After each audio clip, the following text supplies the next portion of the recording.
Why do I see 0 attendees? As it's loading, because until we start and open to the public, they won't come in. Oh, okay. But we are getting started right now, so. I hope so. Good evening, everyone, and welcome to the July 20th Township Committee meeting. Please join us as we salute the American flag. I pledge allegiance to the flag of the United States of America and to the republic for which it stands, one nation, under God, indivisible, with liberty and justice for all. Pursuant to Section 5, Chapter 231 of Public Laws of 1975, this is the state for the record that adequate notice of this meeting has been provided to the public by posting and maintaining the annual notice of regular meetings on the bulletin board of the municipal building, by mailing the annual notice of regular meetings for 2021 to the News Record and Star Ledger in December 2020, and by filing said notice in the office of the Township Clerk. Mr. Adams? Here. Mr. Daffis? Present. Mr. DeLuca? Here. Mr. Lembrick? Here. Mayor McGehee? Here. Whereas Chapter 231, Public Laws of 1975, commonly known as the Open Public Meetings Act, requires all meetings of public bodies be open to the public. And whereas Section 7A provides that the governing body has a discretion to permit, prohibit, or regulate the active participation of the public at any meeting, and whereas desire of the governing body to comply with the provisions of this act, same time to conduct its business in an orderly and expeditious manner, now therefore be resolved by the Township Committee, Township of Maplewood, does hereby prohibit, except as set forth in the formal agenda, active participation in the deliberations of the governing body by the public and otherwise described by law, does limit the public to the observations of the actions and discussions of the governing body at all its regular and special meetings. So moved. Second. Mr. Adams? Yes. Mr. Daffis? Yes. Mr. DeLuca? Yes. Mr. Lembrick? Yes. Mayor McGehee? Yes. Thank you, Ms. Fritzen, and good evening, everyone. I will briefly run through the agenda. Tonight, we'll start off with introduction of our new Maplewood Village Alliance Manager, Kat Villette. I hope I said that correctly. We'll move on to boards and committee appointments. We have 4 for our Rec Advisory Committee and 1 for the Maplewood Municipal Alliance. From there, we'll move on to our first public comment on agenda items only, limited to 3 minutes. Obviously, please provide your name and address. Please note, for anyone who wants to speak on agenda item number 12, which is the ordinance for various capital projects, including the potential application of a turf grass field, we're going to do that in the public hearing. So if you can refrain from those comments, we will take those in agenda item number 12. We will focus on everything else on the agenda in the first public comment. From there, after the first public comment is concluded, we'll move on to a handful of ordinances on final passage. There's a total of 6. The first one is related to wireless communication antennas and towers. The second is related to the provision for the regulation of small cell wireless facilities within our municipality. The third ordinance is related to adding cannabis-based products on the list of substances which we will ban from being smoked in township parks, playgrounds, or recreational areas.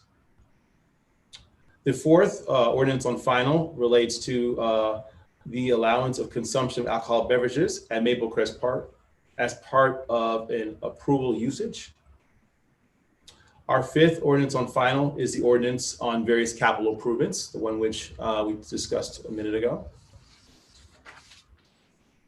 And our sixth and final ordinance on final relates to zoning development and regulations. This is prohibiting the operation of any class of cannabis business except for pre-existing alternate medical dispensary, which we have on Springfield Avenue. We have one ordinance on introduction, and that relates to our senior advisory committee. After that, we will go into reports from departments. We have our CFO with the monthly budget report. which I believe was disseminated after the meeting on the 6th. We'll have our administrative reports. We'll hear from our Township Administrator, Mr. Gimes, from our Township Attorney, Mr. Desiderio, and our Township Clerk, Ms. Fritzen. From there, agenda item number 17, we'll have reports from elected officials. We will lead off with Mr. Limbrick. Following Mr. Limbrick will be Mr. DeLuca. Following Mr. DeLuca will be Ms. Adams. And after Ms. Adams will be Mr. Daffis. We have one discussion item for this evening, which conference will be led by Mr. Limbrick, which is outreaching to the Essex County regarding the potential use of the APR funds to aid local crime prevention and response. Our consent agenda has 11 items this evening, including a resolution urging the state to hold fossil fuel companies accountable, a payment to our former assistant administrator, the refund of overpayment of taxes, the accepting report on a bond sale, another accepting report on a bond anticipated note sale, the awarding of our contract for fiscal year 2021 road improvements, bills and claims, support for applying for a neighborhood preservation grant, accepting the fiscal year 21 body worn camera grant, appointing a full-time foreman at the pool for the Department of Community Services, and the approval of the closed minutes from July 6th. At that point, we will head into our public comment, any subject matter at all. And then for anyone who's still with us in whatever hour we're at, we will adjourn the meeting for the evening or the morning. So before we get started, I would like to take a second to, I'm going to change my background here. Take a second to just read a brief statement because this evening I have to say that I've received several inquiries regarding a wide range of topics. So I want to address them now at the top of the meeting. First, I want to talk about public safety. The Musa Fofana investigation is continuing and is active. The reward, as you can see right here behind me or to the left of me, is now at $50,000. This is due in part of the generosity and the commitment of our community. In addition, several community members have canvassed our broader community this weekend and today and put up flyers to raise awareness. Musa's mother, Howard, and myself have also been interviewed on a few media outlets to promote the reward and justice for Musa. I want to personally thank Mia, Elizabeth, Rhea, John, Fred, and the countless others for their time and ongoing commitment and resources, all of which have been invaluable. The Hughes Street shooting investigation is also ongoing. The Township is continuing to collaborate with the residents of Hughes Street on a community-focused strategy. In addition, police directives after the shooting remain in effect. Finally, the Township has reached out and connected with the proper manager of the resident, which has been directly involved, and we have the support of the owner to do what is necessary. The common theme of these horrific events is access to guns. This is the root of this evil. As a member of Mayors Against Illegal Guns, and I've been an advocate for Moms Demand Action since my election to the Township Committee in 2016, this is why we need legislation in Trenton and also in DC. Assembly Bill 2191 is so important to our state, so we can have a funded buyback program for guns to get illegal guns off of our streets. This past Saturday afternoon, there was an incident at our pool. A malfunction of the pool's automatic lever controller in the filtration system, which resulted in a sediment release, sudden smell, and liquid chlorine discharge, causing some members to experience various medical symptoms. An email with more details of the event was released to our pool membership yesterday. Key Township officials and our health officer have been actively involved in this situation. And we are working with a third-party contractor, CFN, on a retrospective to identify and resolve the cause of the malfunction. In addition, I've requested that our emergency management coordinator set up a meeting this Thursday afternoon to discuss our pool emergency protocols to enhance our operational process. I've personally spoken or been in contact with some of the families impacted, and I want to express to everyone that the safety, health, and well-being of our residents and visitors is always first and foremost. I also want to let our community know that COVID-19 is still a factor. As of this afternoon, we've had 46 confirmed cases of COVID-19 for the month of July. And cumulatively, we are now at 1,600 cases. 46 confirmed cases in July is a significant spike versus 32 cases in May and only 13 in June. The main cause is that we are all venturing out more and it is summertime, and we acknowledge that. And although many of us, approximately 81% plus age 12 and older in the township neighborhood are fully vaccinated, we still have residents who are not. Within these 46 confirmed cases of COVID-19 for the month of July, 26% of these cases are under the age of 12. 4% of these cases are between the age of 12 and 17, excuse me. And 70% of these cases are 18 plus. Now, the next statistic is important. 20% or 9 of these cases were fully vaxxed individuals, but 80% or 37 are unvaxxed people. Of these 37 non-vaxxed cases, 54%, 25 or half, could have potentially been avoided, could have potentially been avoided had they been vaccinated. Please get vaccinated. So although some of our cases include vaccinated residents, it doesn't mean that the vaccine doesn't work. I want to be clear on that. It means that it's not a 100% guarantee. So we still have to be mindful and also be cognizant of our surroundings, and when necessary, still apply a mask. But the most important thing is the bulk of the cases that we've had in July are those who are unvaccinated. The Township Committee released a statement condemning anti-Semitism last week. We wanted to communicate to our Jewish community that we stand with them in solidarity. We affirmed that we unequivocally stand in solidarity with the Jewish community and condemn anti-Semitism in all its forms without exception. We call for all local, state, and federal authorities to investigate and prosecute all criminal incidents of anti-Semitism wherever they occur. We encourage everyone, especially our leaders, educators, community organizations, and houses of worship to work to understand and oppose anti-Semitism. We also ask that we reaffirm as a community our commitment to building a peaceful and vibrant community where all forms of diversity are embraced as a strength. Finally, the Township Committee commits ourselves to doing everything possible to make our towns the models for diversity, respect, and peace. Finally, tonight, as we embark on discussing some key issues currently in our municipality, I want to level set and again remind everyone that we will be respectful of each other, even in disagreement. Just as hate has no home in Maplewood, as displayed on lawn signs throughout the community, nor does abrasive or disrespectful comments toward others or their points of view during our meeting. I recognize that the last 6 weeks have been very hard, following what has been an extremely difficult, challenging, and unprecedented year.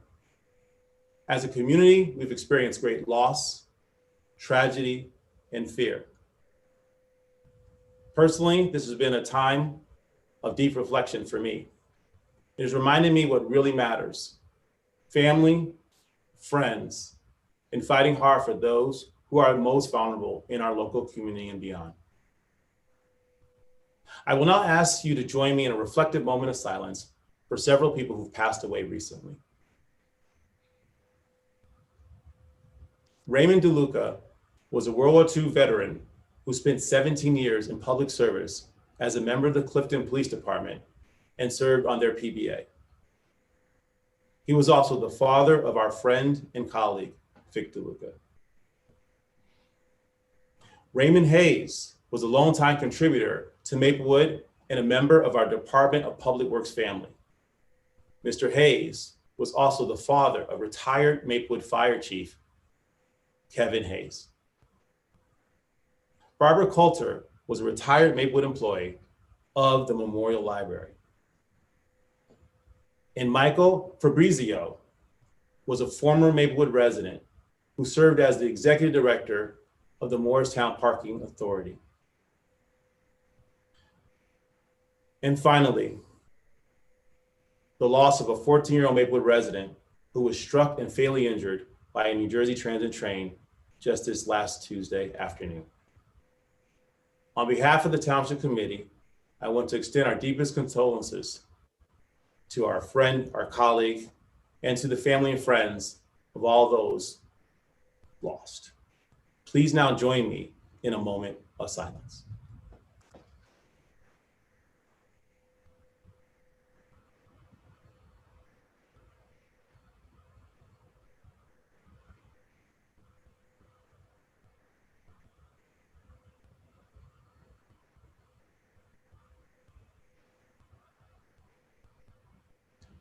Thank you.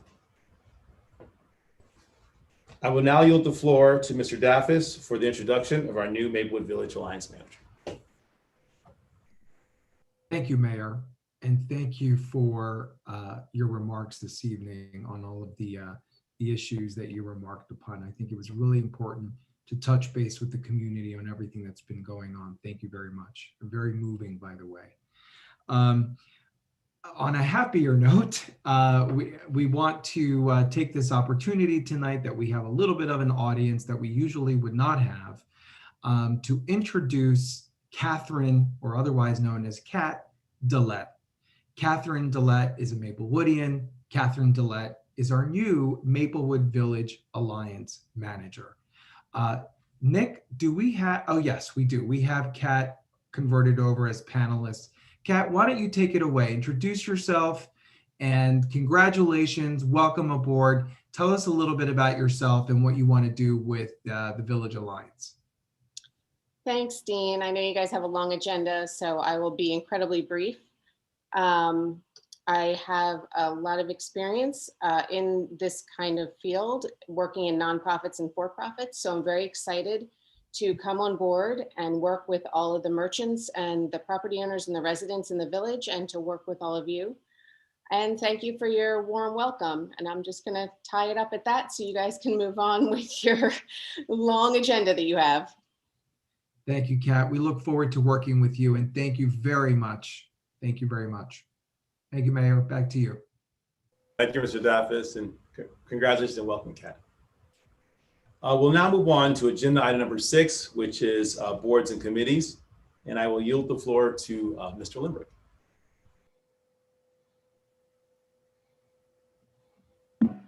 Thank you, Mr. Mayor. It's my pleasure tonight to introduce and eventually to nominate 4 individuals, new volunteers to the Recreation Advisory Committee. I think that Ms. Barnett is in the process of moving them over so that we can see them. So we have 4 volunteers who we're going to be nominating tonight to the Recreation Advisory Committee to fill vacancies.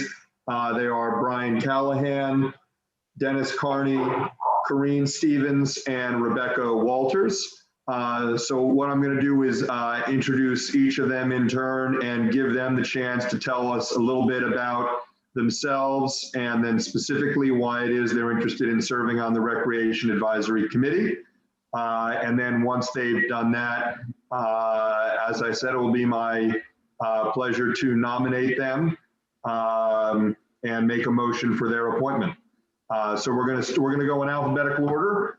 So first will be Brian Callahan. Brian, why don't you introduce yourself and tell us why you'd like to serve on the Recreation Advisory Committee. Good evening. Sorry, I got a big echo. Apologize. Good evening, board members. Brian Callahan, 26-year resident of Maplewood, past chairperson of the Open Space Trust Fund Committee in town, Been in town and participating in all types of activities, whether it be adult softball, adult basketball. My kids been participating in various sports and activities within the town. And I think this would be a great opportunity just to once again be able to help support and be part of and take active part in the community in which we all live in. So it's my pleasure to be nominated and look forward to potentially working with everybody. And thank you. Thank you, Mr. Callahan. So next, it's my pleasure to introduce Dennis Carney. Dennis, tell us about yourself and why you'd like to serve on the Recreation Advisory Committee.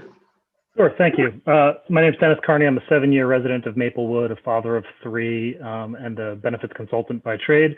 I think like most residents, I was looking for an opportunity to volunteer to help assist my community, and I was made aware of the vacancies that are currently open on the Rec Advisory Committee.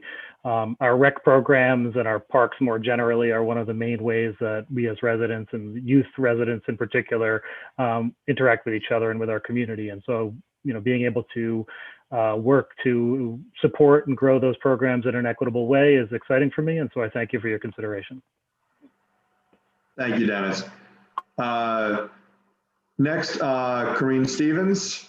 Ms. Stevens, tell us a little bit about yourself and why you'd like to be on the Recreation Advisory Committee. Hi, good evening, everybody. So my name is Corinne Stevens. I've been in Maplewood for almost 9 years. My children are now graduating from daycare, so I figured I should graduate my contribution to the community as well. I'm moving on from class parent at daycare. And while we get to enjoy a lot of the recreation opportunities in the town, I figured it's a great way to give back and to participate with the community. So I appreciate the nomination. Thank you, guys.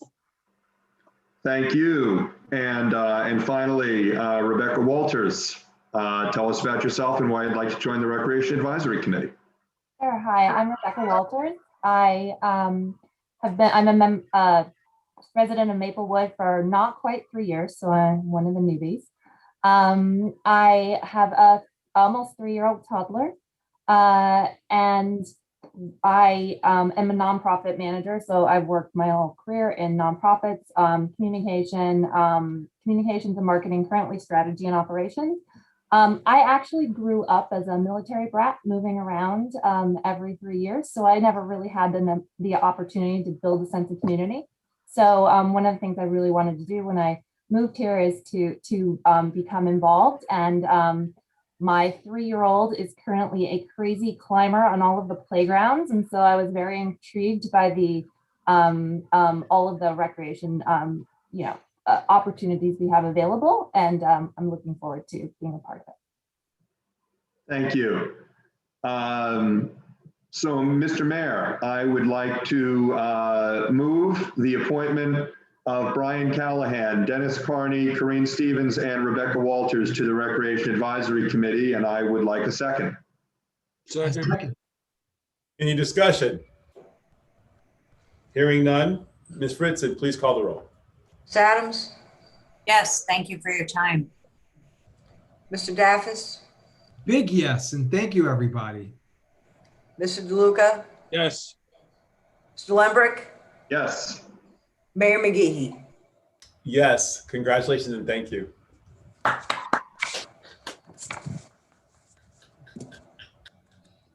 And I believe your first meeting is tomorrow night, so you should be hearing from the chair if you have not already. So good luck and thank you very much for your service. Thank you. Thanks, everyone. Okay, we're going to go ahead and pivot a little bit here, staying on the same agenda item. I'm going to yield the floor to Mr. Daffis, who has a nomination for the Maplewood Municipal Alliance. Actually, Mr. Mayor, we do not have that this evening. That Okay. was pulled in the revised agenda. Thank you. So noted. Thank you, Ms. Oh, I see India brought up on the screen, no? Oh, right. Yes, we have 2 nominations, one of which was pulled and the other is still there. Sorry about that, Ms. Larrier. Hi, Township Committee, fellow former member. Yes, Thank you, Ms. Adams, for keeping me straight here, as it were. So, Am I on or are we not? you are on. So I was going to say that we are delighted this evening to have with us former Township Committee member and my friend, India Larrier, who is very interested in working with our municipal alliance. So I highly recommend her appointment, and I yield the floor, or the Zoom in this case, to Ms. Larrier to talk about her interest. Well, thank you. And I would like to congratulate the new members of the Rec Advisory Committee. Congratulations to you. I'm a 26-year resident of Maplewood. I have volunteered in this town in various capacities for about 26 years. At this point, I am working for an organization called Community Catalyst. It is a national nonprofit health equity organization. And in my capacity there, I work on the substance use disorder project. I think that the work that I do, the work I have done in the past with New Jersey Citizen Action on youth substance use disorders, would help me help my town with the Municipal Alliance. I have utmost respect for our health officer. I think she is a total rock star. I look forward to the ability to be able to work for her or with her. It's such an honor. And I think everybody knows that I believe that if you live here, you should volunteer here. So this is just my way of giving back to a town that has given my family and I so much. Thank you, India. Your actions speak louder than words, always have, and we're really grateful for your interest here and your continued commitment to serve our town. So with that, I move that we appoint India Larrier to the Maplewood Municipal Alliance. Second. Any discussion? Hearing none, Ms. Smith, please call the roll. Adams, I don't know if she'd be any good in this role. I love you, India. I'm more than happy to vote yes on this thing. Mr. Daffis, Resounding yes. Mr. DeLuca, Yes. Mr. Lembrick, Absolutely, yes. Mayor McGehee. Yes. India, thank you. Welcome back. Thank you. Just when you thought you were out. We pulled her back in. Good people, good people. Thanks, India. Have a great Thank you, India. See you. All right. Thank you, Mr. Daffis. We'll now move on to agenda item number 7, which is public comment. Again, it's agenda items only, but again, I want to be clear, 3 minutes, name, address, and also if you want to speak on the ordinance, the bond ordinance related to agenda item number 12, please hold that for when we go ahead, when we move forward with the public hearing. So we'll now open the floor. Okay, good evening, Mayor and Township Committee. We will now begin the first public comment portion on agenda items only. If you would like to address the Township Committee, please use the raise your hand function. We will transfer you over to a panelist and allow you 3 minutes to speak.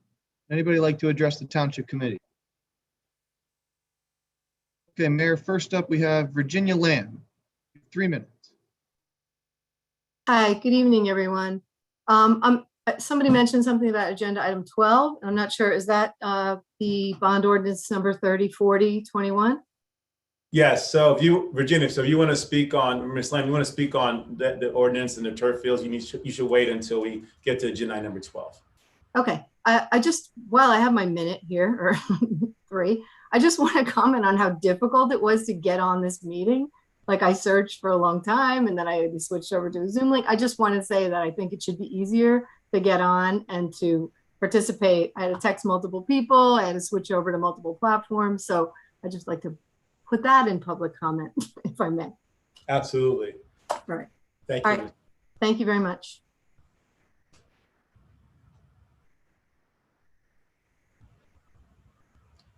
Okay, Mayor, next up We have Heather Saslovsky. You have 3 minutes.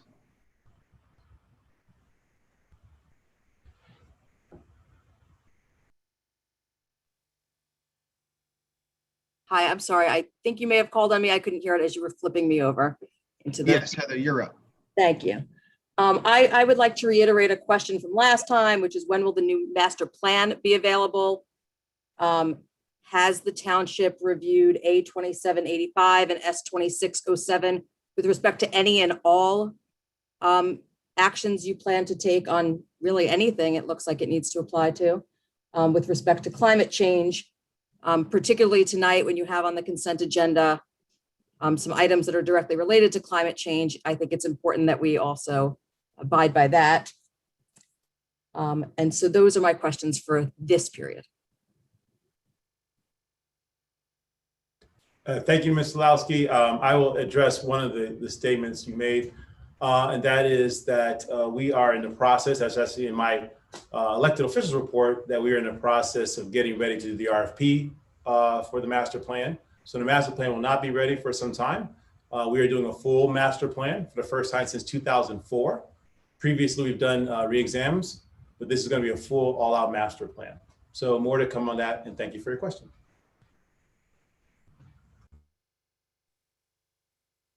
I see no one else at this time, Mayor. All right, well, seeing no one, we'll close our public hearing. I'm sure we'll have a robust hearing shortly. And with that, we'll move on to agenda item number 8. We have an ordinance on final. Mayor, ordinance on final passage, ordinance number 3036-21. It's an ordinance to provide for the amendment of the revised general ordinances of the Township of Maplewood with the addition of a new chapter entitled Chapter 273, Wireless Telecommunications Facilities, and which is intended to replace the existing ordinance entitled Article VA, Wireless Communications, Antennas, and Towers. This ordinance will establish reasonable regulations concerning the placement, installation, and alteration of wireless telecommunication facilities within the township, consistent with local, state, and federal laws through the implementation of a sitting and approval process and planning procedures. This ordinance has been published, copies posted on the bulletin board of the municipal building, and copies made available to the general public in accordance with the law. Would anyone in the public like to speak on this ordinance? Just as a point of reference, Peter Lupo is in the waiting room, and he's the attorney on this matter, consultant. So if there's any questions for him, should be brought over to the panelist. Yeah, after we close the public comment, I think that's appropriate. Mr. Waltz, anyone from the public? I see no one at this time, Mayor. Okay, we will now close the public hearing, and I will entertain a motion. Mayor, I move this ordinance be adopted as a whole and the clerk be directed to publish the same as a passed ordinance in the Maplewood South Orange News Record according to law. Second. Mayor, if I may, you passed a resolution appointing Hoplite Communications as a to provide counseling with regard to the issue involved not only in this ordinance but in the next ordinance also. Mr. Lupo is an attorney and is the principal of that company. He is available. Ms. Adams, I believe the last time asked that he be available in case there were any questions. So as Mr. James said, he is available if you wish. Thank you, Mr. Desiderio. Ms. Adams, would you like to address Mr. Lupo at all? Just, I think it would be helpful to just have clarification of what this ordinance does and why it's necessary and what kind of controls the municipality has, or whether it be the planning board or the municipal officials have in determining the location and use of those. All right, good evening. Hey, it's Peter Lupo. Thank you for having me here tonight. The purpose of this ordinance is to update the current ordinance you have on record right now. So it's out of alignment with the current federal regulations. So the new standard is the eligible facilities request. And that is actually a lower threshold for approving modifications, installations of telecommunications equipment on either private property or municipally owned property. And essentially, before you were, it was based on an earlier iteration of telecommunications law. This brings it in line with the Obama Tax Relief Act. There was a provision in there regarding eligible facilities requests. So in sum, really what it does is it brings you in alignment with updated FCC laws pertaining to eligible facilities requests and upgrades on telecommunications equipment in the municipality. So if someone were to want to put a cell tower on a light pole in Maplewood Village, what process would they have to go through? That would be the next ordinance that's going to be that's going to for final. But the process for that would be a permitted use. Basically, the new FCC rule, 2018 rule regarding 5G and small cells in the public right of way, states that basically there's no way of preventing 5G from being brought in. It's a federal mandate to keep us competitive on an international stage, to bring 5G, most updated telecommunications spectrum into municipalities throughout the United States. So in effect, it brings the law in alignment with the FCC with respect to the use of the public right of way. You mentioned the light pole before. They'll be on wooden utility poles to be distinguished from monopoles, which is 4G right now, which is the one we're discussing right now about the eligible facilities request.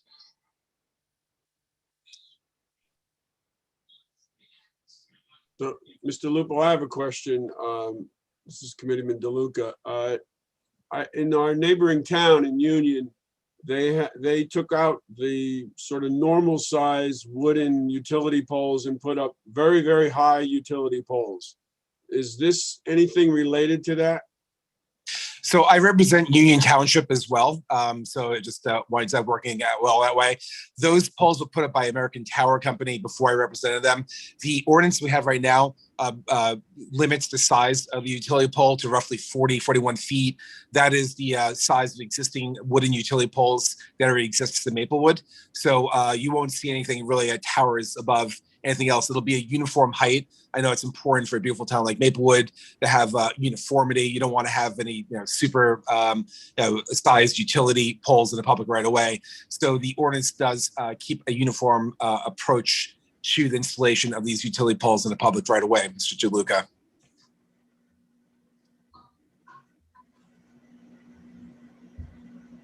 Thank you, Ms. Adams. Thank you, Mr. DeLuca. Any additional questions for Mr. Lupo?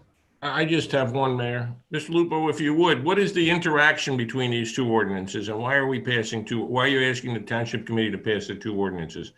And that's question A. I guess there is a second part. And what do we anticipate in the near future with regard to these ordinances? So the first question is the first ordinance relates to towers in the on private property.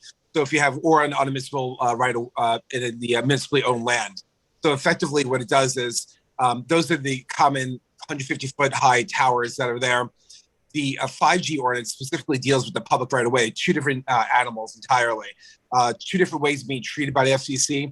So rather than, there's really no way of really neatly putting together a complete, an ordinance where you deal with 4G and 5G together. It would be very, very convoluted. So that's why we're passing two ordinances. One is going to rip and replace the existing telecommunications ordinance you have of record. And the second one is going to specifically deal with 5G, which will be using utility poles predominantly in the public rights of way. And the second part of your question, I expect that Verizon will be imminently approaching Maplewood about putting in probably maybe up to 40 sites. I know the build plan, but the build plan constantly changes. They will have budgetary constraints and it constantly evolves. Right now, I know Maplewood is on the upcoming list of sites, which would be consistent with the build strategy, which is building from the eastern part of New Jersey, Bergen, Hudson, Passaic, Essex, down to Monmouth counties. From the east part, the most densely populated portions, closest to New York City, and work his way west. So I expect within a month to 6 months, Maplewood would be approached with a bunch of permits seeking permission to build utility poles in public right away. Mr. Lupo and Ms. Adams, I guess both, should the township have a committee or a subcommittee to deal with this issue as it comes up? That's where I was going to go.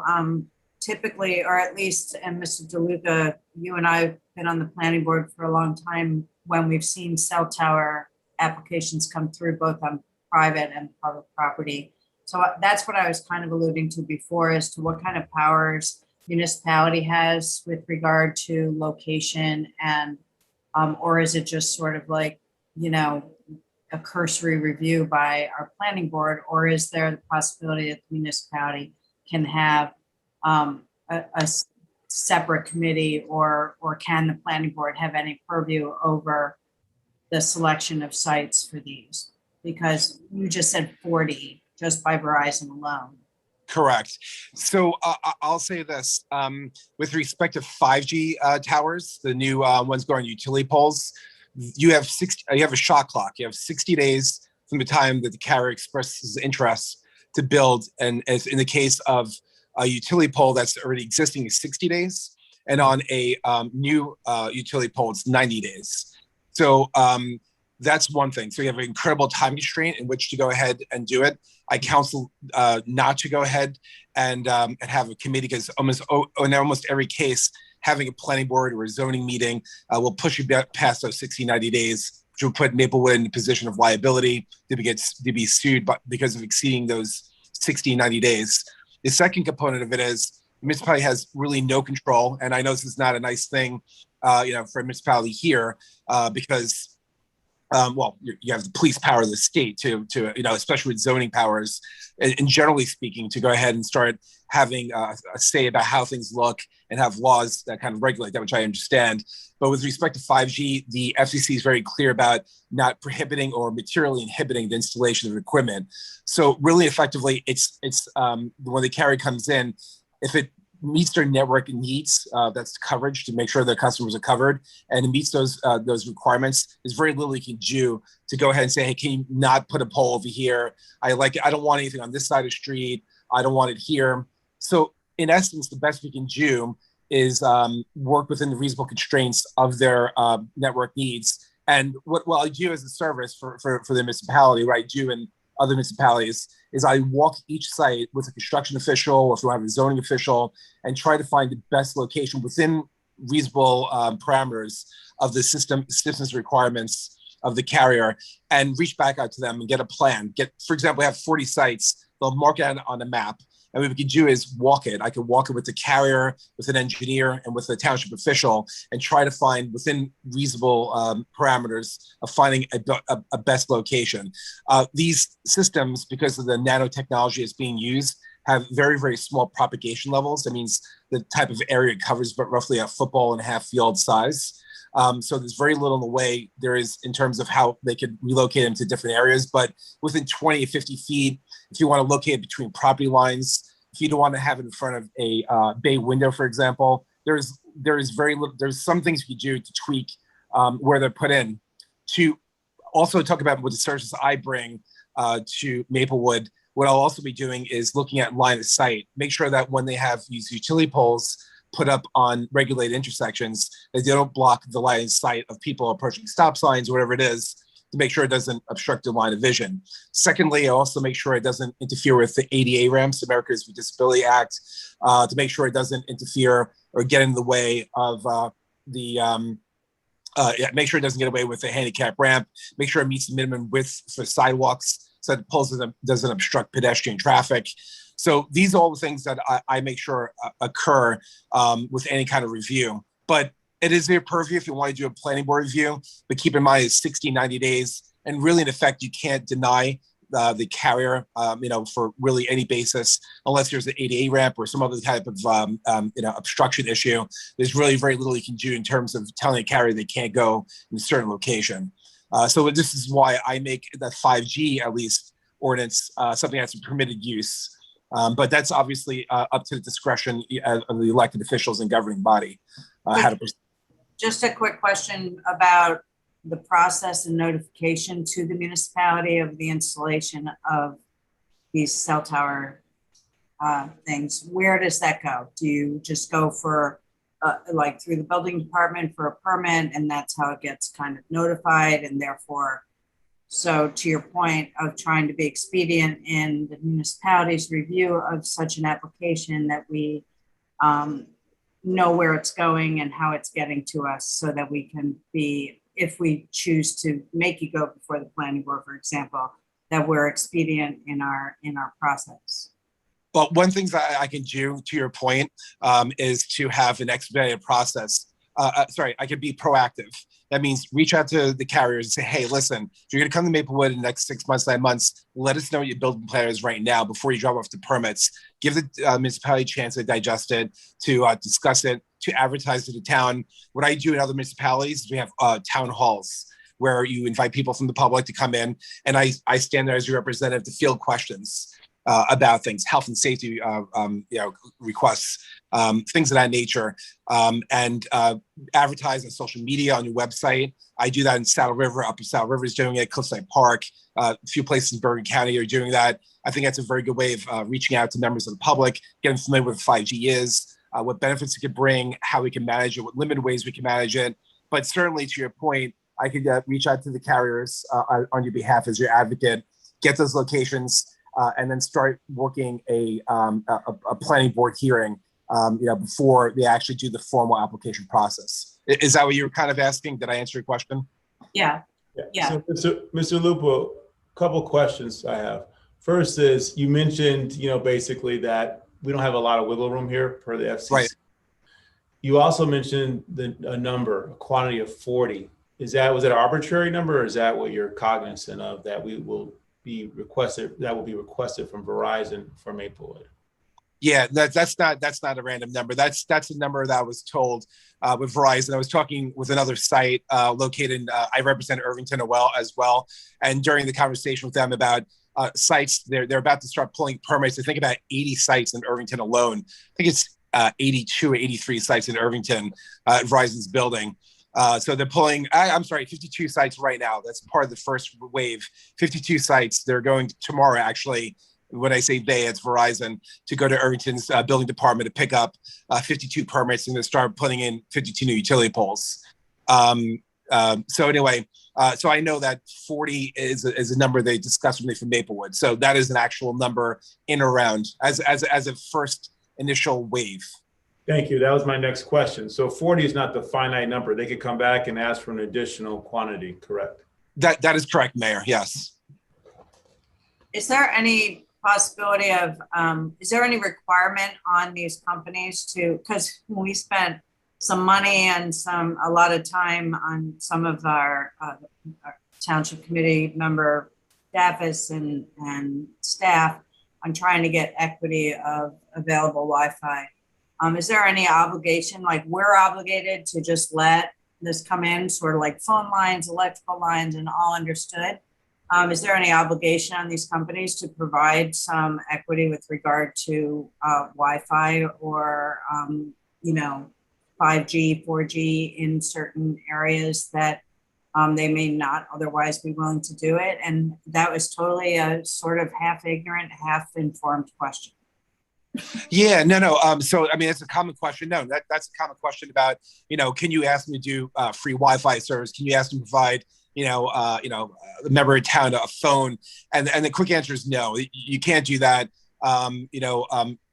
It has to be they're a for-profit company, they're regulated by the FCC, and there's no way of imposing an additional requirement about providing free Wi-Fi service as a condition of installing their for-profit FCC-regulated spectrum in town. So a very good question, but that would be a material prohibition. That would be an undue burden on the carrier, and that is expressly not permitted by the FCCC.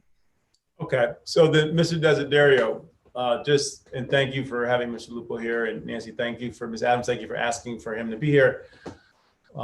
Any counsel, any guidance at this point? No, I think Mr. Lupo is the expert and we have to be guided by what he's there. But I think the point is that clearly our community would like to know and have advanced knowledge of this. So if you disagree with me, but I think there should be some lead person, and that very well may be our administrator, Mr. Jimes. But I think there should be a dissemination of information not that just you're going to hear from the public, they're putting a pole in front of my house. So I just think we have to set up some internal system so that this information is disseminated to everybody, regardless of whether we can ultimately determine it or not. We may have some influence to some degree. So I would be guided by Mr. Lupo. That's my suggestion. I apologize. Yeah, just you said you're going to be working closely with the town engineer. And my suggestion would be that we have our engineering, public works and planning committee be the lead committee for this, because that's the committee that the engineer reports to. It meets monthly.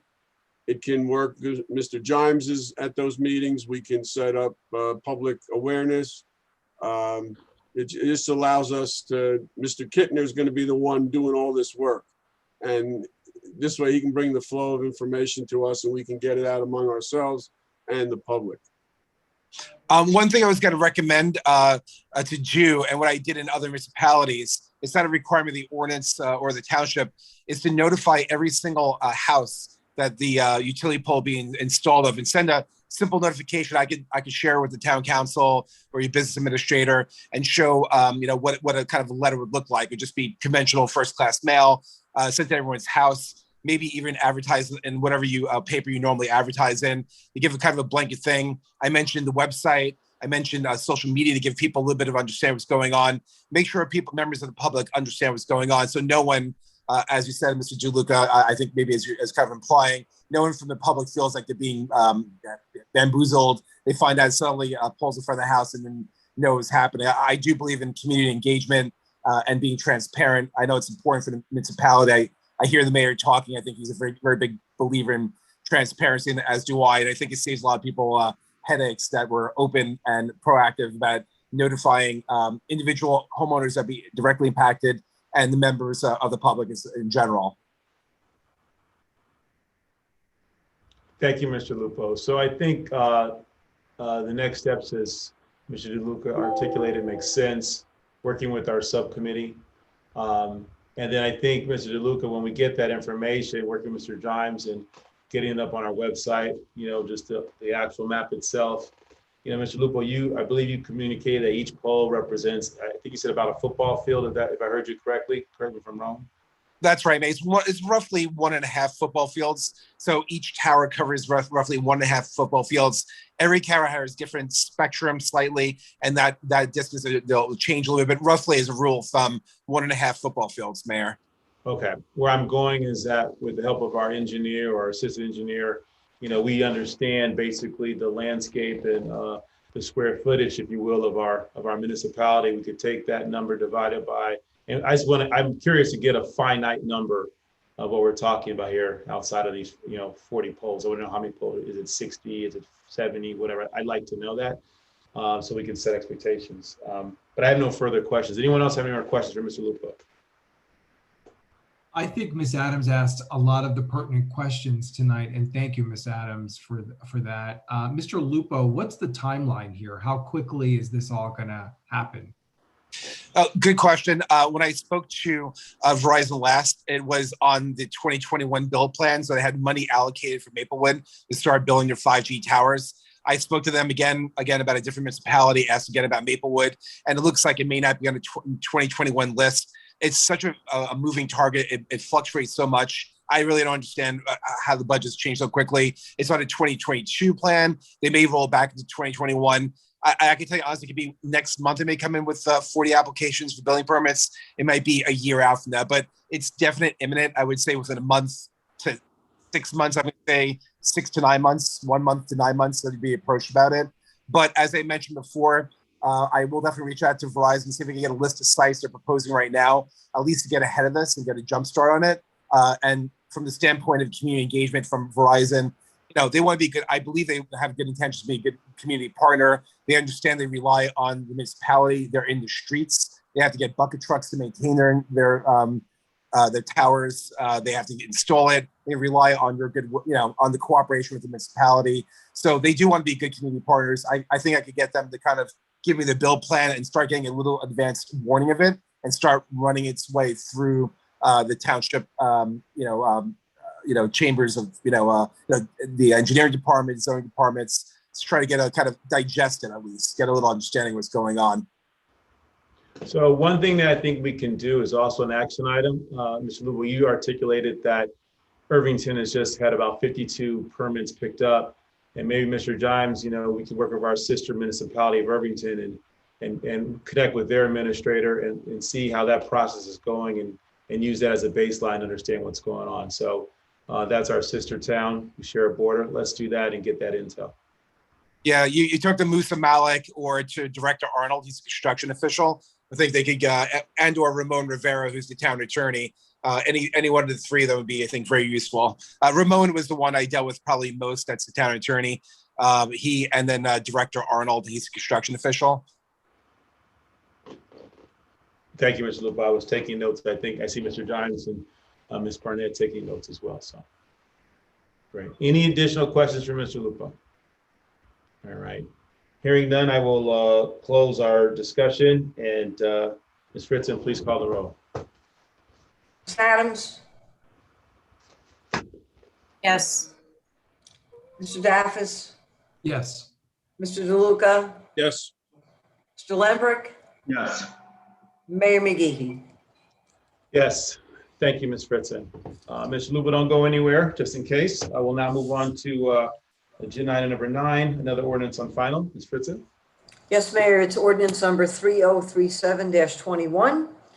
It's an ordinance amending the code of the Township of Maplewood with the addition of a Chapter 274 entitled Communication Facilities Right-of-Way Permits to provide for the regulation of small cell wireless facilities within the municipal rights-of-way.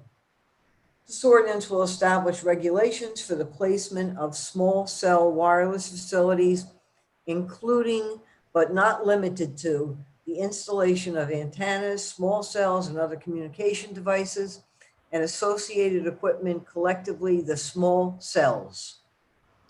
This ordinance has been published, copies posted on the bulletin board of the municipal building, and copies made available to the general public in accordance with the law. Would anyone like to speak on the provision for the regulation of small cell wireless facilities within the municipality? No one at this time, Mayor. Thank you, Mr. Waltz. We will close the public hearing. I will entertain a motion.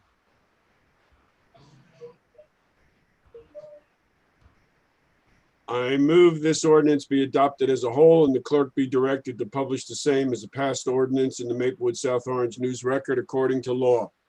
Second. Any discussion on this ordinance, which has a which relates to our previous ordinance? Hearing none, we will close our discussion. And Ms. Fritzen, please call the roll. Ms. Adams? Yes.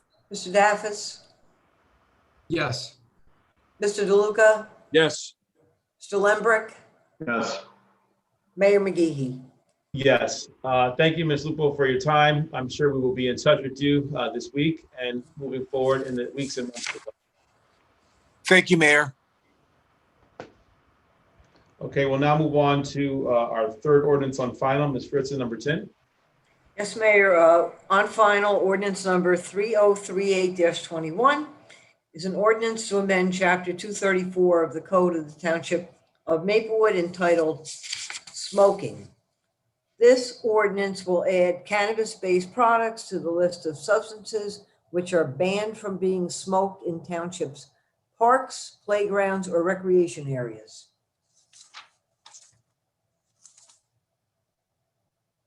I was on mute.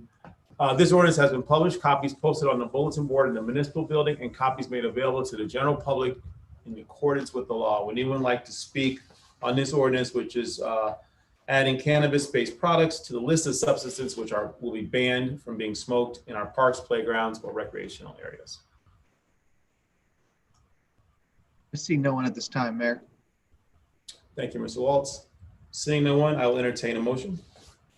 Mayor, I move this ordinance be adopted as a whole and the clerk be directed to publish the same as a passed ordinance in the Maplewood South Orange News Record according to law. Second. Any discussion? Hearing none, Ms. Fritzen, please call the roll. Ms. Adams? Yes. Mr. Daffis? Yes. Mr. DeLuca? Yes. Mr. Lembrecht, Yes. Mayor McGehee. Yes. Thank you, Ms. Fritzen. We have our fourth ordinance on final. Yes, item number 11, Mayor, ordinance on final passage, ordinance number 3039-21 is an ordinance to amend Chapter 79 of the Code of the Township of Maplewood entitled Alcoholic Beverages. This ordinance will expand, subject to approval by the Maplewood Township Committee, consumption of alcoholic beverages at Maple Crest Park as part of an approval use. This ordinance has been published, copies posted on the bulletin board in the municipal building, and copies made available to the general public in accordance with the law. Would anyone like to speak on this ordinance, which now would potentially allow consumption of alcoholic beverages at Maple Crest Park as part of an approved use? I see no one at this time, Mayor. Thank you, Mr. Waltz. We will now close the public hearing. May I get a motion, Ms. Adams? Yes, I move this ordinance to be adopted as a whole and the clerk be directed to publish the same as a passed ordinance in the Maplewood South Orange News Record according to law. Second. Any discussion? Hearing none, Ms. Fritzen, please call the roll. Ms. Adams? Yes. Mr. Daffis? Yes. Mr. DeLuca? Yes. Mr. Lembrecht? Yes. Mayor McGehee. Yes. Thank you, Ms. Fritzen. We now have our fifth ordinance on final. Yes, Mayor, item number 12, ordinance on final passage, ordinance number 3040-21, bond ordinance providing for various capital improvements in and by the Township of Maplewood in the County of Essex, New Jersey, appropriating $2,025,000 therefore, and authorizing the issuance of $1,923,750 in bonds or notes of the township to finance part of the cost thereof. This ordinance has been published, copies posted on the bulletin board in the municipal building, and copies made available to the general public in accordance with the law. Would anyone like to speak on this ordinance, a bond ordinance providing for various capital improvements in the Township of Maplewood? Okay, yes, Mayor. First up, we have Virginia Lamb. I'll transfer you over to the panelists.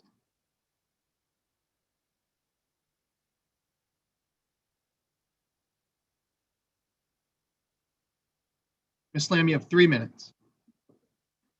Hi, good evening. Sorry, I was booted off and had to get back on there for a minute. I just first would like to really sincerely thank you all for your service in these very challenging and difficult times. It's good for everybody to sit on a meeting every now and then to just remember all the hard work that's being done in our community. On the bond ordinance number 304021, in particular, the artificial turf field, 1.78 million. I just had a few points I'd like to make. While I don't dispute that there are legitimate issues with field condition and shortage of playing space, I don't feel artificial turf is a solution. I feel it's a very short-sighted and really expensive approach. There's clear data on the negative environmental and health impacts, including chemical exposure, microplastic migration, and pretty much killing any biological activity that goes on in an area. And as well as tremendous waste generation. Manufacturers talk about recycling, but recycling is rare to non-existent and it's very expensive. Point number 2 I'd like to make is there's been this longstanding narrative that in this community, quote, we tried natural field management and maintenance and it didn't work. In fact, that's really not true. We barely tried and it nearly worked. For a couple of years, we had some maintenance by Lincoln Landscaping, organic turf maintenance. The field was greatly improved and then it was supposed to transition to municipal management and that never happened. So this effort was really abandoned. At 1.8 million, we would get, at $40,000 a year of natural turf maintenance, we would get 45 years of maintenance. And we would have a natural system that contributes positively to its host neighborhood. This is a large green space in a neighborhood that is most densely populated and lowest income in our community. And this is clearly a social justice issue, and an artificial turf would contribute to a heat island effect in times of climate change. So do we need more heat now? Do we need further ecological destruction? I don't think so. And on a matter of the consent agenda item, resolution 21921 later, which urges the state of New Jersey to hold fossil fuel companies accountable for climate adaptation. I say, like, let's be the environmental community that we say we are and not a microcosm of our very divided country. Let's put our efforts into cooperating on meaningful and thoughtful, sustainable 30 solutions seconds. that will benefit our community. Thank you very much. Thank you, Ms. Lane. Okay, Mayor, next up we have Kim Takakis. You have 3 minutes. We're going to convert you to a panelist.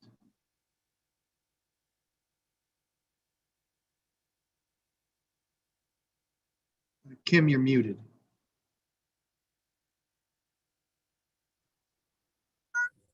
Okay, can you hear me now? Yes. Okay, great. Hi, everyone. My name is Kim Takach, Franklin Ave, Maplewood. So I am a member of SUN. And I just want to add my voice tonight to the multitude of residents that are trying to save our park and are really against turning this field into plastic. I have a friend who's also a Hilton neighbor, and when she tried to put in a patio in her backyard, she applied for a permit.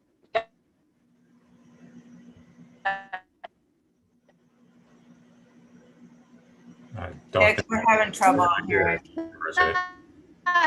Because there's an ordinance or a rule that a certain portion of your backyard or your green space. And so I'm really kind of struck the town that we have a town that a rule.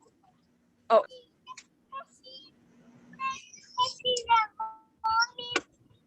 Can you hear me now? We can hear you. It's going in and out though. Better now, yeah. Cutting in and out. Okay, I'm sorry about that. My point was that, you know, there's an ordinance in town that a certain portion of your yard space has to be green space, and you know, I had a friend that wasn't able to get a permit for a patio because of that. And so I'm struck by this contradiction that we live in a town that values green space in this manner, but at the same time we're about to turn our entire park green space into plastic. And so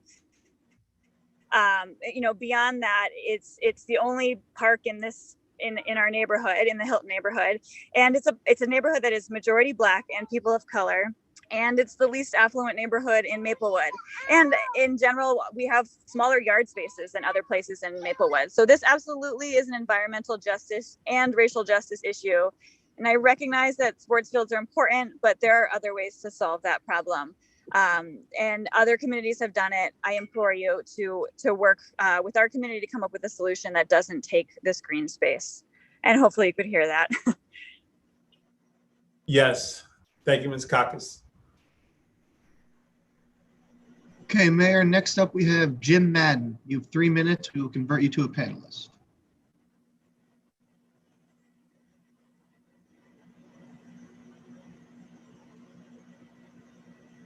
We had asked that the speakers put their video on also. We'd like to see them. I agree. Yes, hi, Jim Madden. I live at 324 Charmwood Road in New Providence. Former councilman of 2 terms in the borough of New Providence. I lived in Maplewood for 29 years, 26 of them on Oakview Avenue between Maple Crest and Memorial Park, and I am very familiar with the park systems of Maplewood and South Orange. I'm also chairman of the Columbia High School Soccer Alumni Association. The Alumni Association has, over the years, helped 12 individuals at Columbia High School with college education costs, as well as a sizable donation for Ritzer Field that was made this past fall. So while the alumni is not necessarily living in Maplewood or South Orange, we are still heavily active in the municipalities and in the programs themselves. As an elected councilman over 2 terms, I was chairman of the Capital Improvement Committee, Recreation, Community Activities, Finance, and Budget Committee member Also chairman of planning and development, construction engineering, and chairman of the Municipal Alliance. Over my tenure in office, we completed 5 turf fields. We completed a rec master plan that determined that our grass field inventory was insufficient for our recreation programs. And at the behest of canceling programs for canceled events, a rainstorm that we've had, like as we had recently, would have canceled a full week's worth of events on a grass field. Turf field was a definite solution and recommendation of our Recreation Commission and our Community Activities Program. We did an assessment of the rec master plan. We did an assessment of available space, and we found that installing synthetic turf was absolutely a fundamental basis that was necessary. Again, completed 5 turf fields in the borough of New Providence with no environmental issues, with no health issues. We've used the latest in the infill products available from a company known as Field Turf. With regards to heat, there's many different infills that you can use, such as the Cool Play surface. 3 that seconds. is. So again, I would say that this is a good project for DeHart Park. Again, 1,000 college programs have installed synthetic turf, 5,000 municipalities and school districts, and many of the known universities in New Jersey, such as Princeton, Rutgers, Drew, Kane, Monmouth, Montclair State, and Fairleigh 10 Dickinson seconds. University. So I would say move ahead with DeHart Park, and it's about the kids. May I just ask Mr. Madden one clarification question? Sure. Were all the 5 fields when you were a councilman in New Providence, were they strictly athletic fields or were they park? They were all previous athletic fields. Okay, thank you. And again, the parkland is part of the park. We're a 3.5 square mile municipality. So every square inch matters. And Right, I just wanted that clarification. Sure. It wasn't just a park. Okay, thank you. Mr. Madam, thank you for your time, and also thank you for the alumni organization that is providing scholarships for our young people in Maplewood and South Orange. That's a big deal. We appreciate that for higher education. Okay, Mayor, next up we have Rich Weiner. You have 3 minutes. We will convert you to a panelist. Hi, trying to get my video on, although I'm not sure you need to see me, but thank you. I don't have any sense that you need to hear me say a third time that I'm against the turf. You've heard that several times before. I do just want to say 1 or 2 things, though. One, in response to Mr. Madden, it's nice that they had a master plan they were responding to. We're about to do, it sounds like, a master plan. And it might be nice to be able to do, if you're planning on doing something like this, to be able to respond to a new master plan, but that would be taking the time to wait for the master plan to come through, which nobody seems to be willing to do here. I think there's been relatively little said about the relative cost of doing this versus making a great grass field, make it the best. Well, I think Ms. Lamb spoke to that very well, so I'll just skip over that for the moment and say that I very much agree with what she said about that. I mostly want to say how disappointed I am at the process, which seems to lack the kind of consultation and transparency that Maplewood and Maplewoodians usually expect. And I'm disappointed that not one of those of you who are voting for the bond, or did last time, and has he bothered to even comment on and respond to some of what seems to me to be some of the key issues here, such as the letter that you received from the Children's Environmental Health Center, which laid out in some detail safety issues for our kids from playing on these kinds of surfaces. I don't have a problem with people disagreeing with me. It happens all too often, I think, but I would hope for the level of respect that gives a comment or response to some of these things. With that, I'll leave it for others to say more. Thank you. Thank you, Mr. Weiner. We appreciate your time. And also, we, as the process is, you will likely hear from all of my colleagues this evening in response to many questions and inquiries that we've received over the last 4 months. Thank you. Who's next, Mr. Waltz? Okay, Mr. Mayor, next up we have David Humer. You have 3 minutes.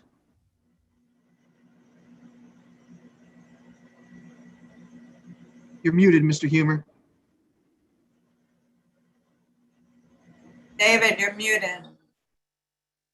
I don't actually want to come into the audio. Can you hear me? Yes. Yes. Beautiful. You inherited this problem.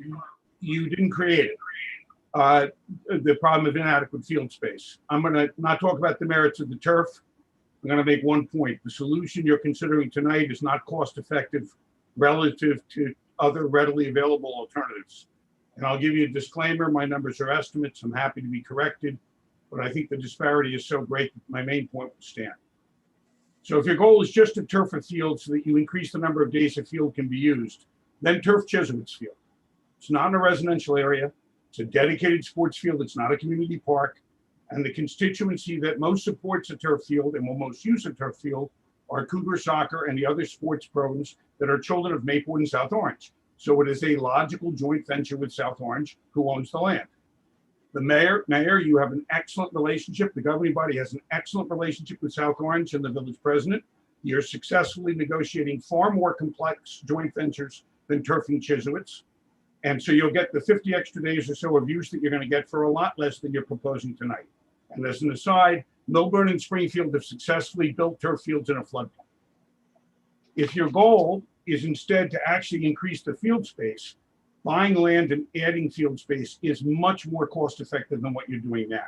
There are over 3 acres of land, block 4847, lot 30. It's contiguous to DeHart Park. You could purchase and turf that for under twice the cost of what you're doing now.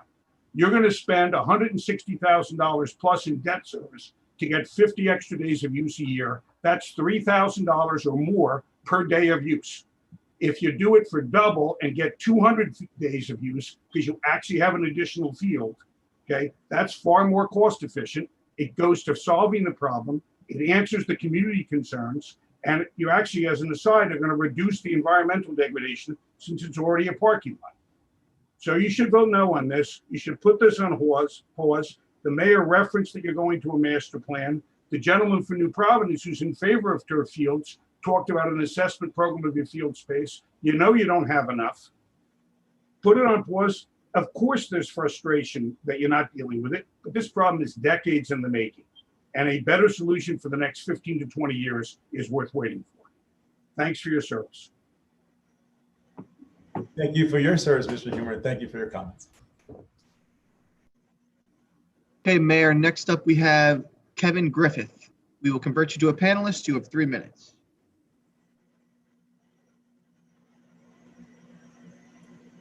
Hi, thank you for having me. I spoke last week as the president of the Ultimate Frisbee Booster Club or Parents Association. I'm speaking this week as a member of a regional Ultimate Club for the youth. My son is on, as well as a local resident from 28 North Terrace in Maplewood.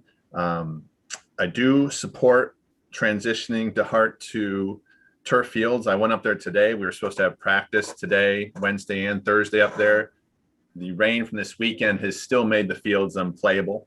So there's obviously drainage issues that exist there. Those fields could be potentially great, but they've not been, so they're unusable. We have no other places to go. There are no turf fields. There's turf fields in Westfield and Milburn, in Union. So I don't quite understand the reluctance. The connections to safety and chemicals and things like that, as spoken about last week by the doctor from Hilton neighborhood, are coincidental at best and not proven because they've not been around long enough. I think the kids need space. They should be able to play on weekends, and it's just requires less maintenance. So from a cost standpoint, I feel like it would make a lot of sense to have it. You can dedicate your maintenance that goes to that field towards trying to maintain Memorial, which is also, in my opinion, could use some improvements. I do want to point out today we went to check on the fields and the sprinklers were going. which I found a little surprising since there was already a little swampy. I'm not sure why the sprinklers would be running, but they were, and that's okay. They're sure there's a reason or a system for it. So I would say as a parent, as a local resident, as a coach, the one thing that kind of dismays me about this community is our field situation and how they could be improved.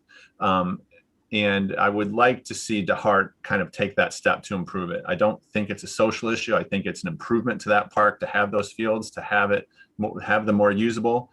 It would improve the usability of that system. So all in all, I think there's too many reasons to do it as opposed to reasons not to do it in my mind. So thank you for your time, and I appreciate your service to the community. Thank you, Mr. Griffith. Thank you very much. Okay, Mayor, next up we have Mary and Rob. You have 3 minutes. We will convert you to a panelist.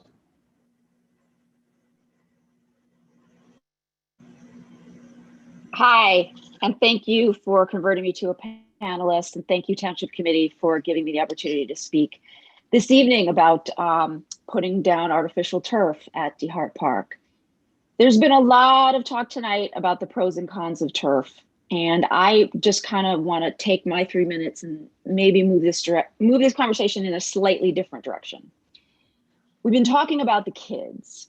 We all want to support our kids. I have 2 kids. One is 18, one is 14. They're probably not going to be using turf fields anytime soon, but they are going to be needing a planet. And we're all going to be needing a planet. Not just us, but our kids. And our kids are going to need a planet to raise their kids on. And my main objection to turfing DeHart Park is that it is just one more disastrous thing we're going to do for the earth. An earth that I think we can all say, maybe with some certainty now, is clearly kind of unhappy with what's going on with the climate. I drove around Essex County today. I had to pick up my 14-year-old from his day camp in West Caldwell. Driving back on Bloomfield Avenue, I could literally see what I can only describe as smog. We have, according to meteorologists that I've read in news reports, we have smoke from the horrific out-of-control wildfires on the West Coast right now in our air here in Essex County. We have smoke. Let me just say that one more time. Smoke from California's horrific wildfires is now, we're breathing it in Essex County. Is it going to cause cancer tomorrow? No, probably not. Could it affect some kids with, bronchitis or other breathing issues? I don't know. I'm not a doctor. I just know we have one planet. And we want our kids to have that planet. No one is saying we don't want kids to have safe places to play. No one is saying we don't want to keep our kids healthy. We want to keep our kids healthy. We want to keep them running around. We want to have them have aerobic exercise on a regular basis. There's no God-given right for any team or any club to have a turf field in a public park, that is in one of the lowest income neighborhoods in our town, in a public park. 30 seconds. A public park in a neighborhood that has the least amount of green space. So I am literally begging you, Township Committee members, to do the right thing here. Do the right thing for the kids so they have a planet to raise their kids on. Do the right thing. Vote no. We don't even have a master plan yet. We have nothing except some turf experts telling us how safe turf is. And excuse me, but I'm a little cynical about that. Thank you so much for letting me have this time to speak with you tonight. And please vote no. Thank you, Ms. Rapp. Okay, Mayor, next up we have Heather Saslovsky. You have 3 minutes. We will convert you to a panelist.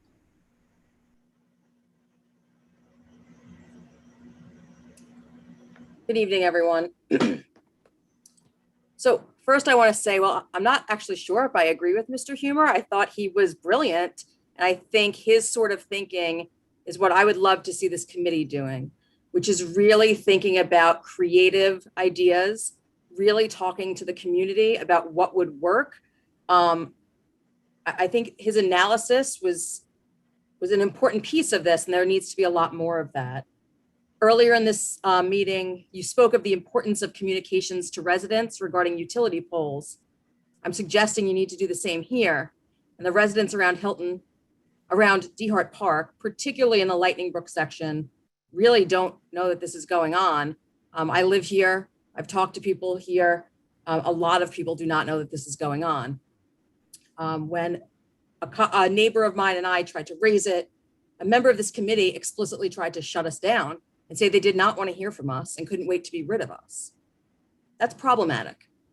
For years now, I've been on the Recreation Advisory Committee. For years now, Mr. Lembrick has told us there's not much we can do about the fields, that the public voted, and in essence, they got what they deserved by voting against turf years ago. So instead of fixing the drainage issues, everything just kept being punted. Nonetheless, we decided, even though he kept saying that, in January 2017, we passed a resolution. We resolved to urge this body, through Mr. Lembrick, we asked him to urge the TC to consider having someone through the Rutgers Turf Program come and assess and possibly treat the fields we are talking about. The very same program Ms. Davenport referenced last time. Her statements actually are what made me go look back in the notes and find that from January 2017. Later that year, instead of hiring the Rutgers Turf Program, you sent 2 DPW members to a class. I don't even think they work here anymore. Those 2 members of DPW who were quote unquote trained through a class. You haven't really invested in making this work. I'm not sure that it's the same reason for all of you. For some, it's because you don't like how the vote went. For others, I know you want this to be another referendum, and I would ask you, instead of quietly talking about that behind closed doors, 30 seconds. Trying to get your political points here, stand up for what you actually believe, because we're very aware that some of you really don't want this to happen, but you're going to vote for it anyway. And things like the sprinklers running after the rain, that's a persistent type of problem that we have here, just like the lights being on after 10:30 at night. These are things that we should be addressing and fixing instead of adding plastic to our park and taking 10 away. seconds. Thank you. Thank you, Mr. Saslovsky. Okay, Mayor, next up we have Heidi Hellring. You have 3 minutes. We will convert you to a panelist.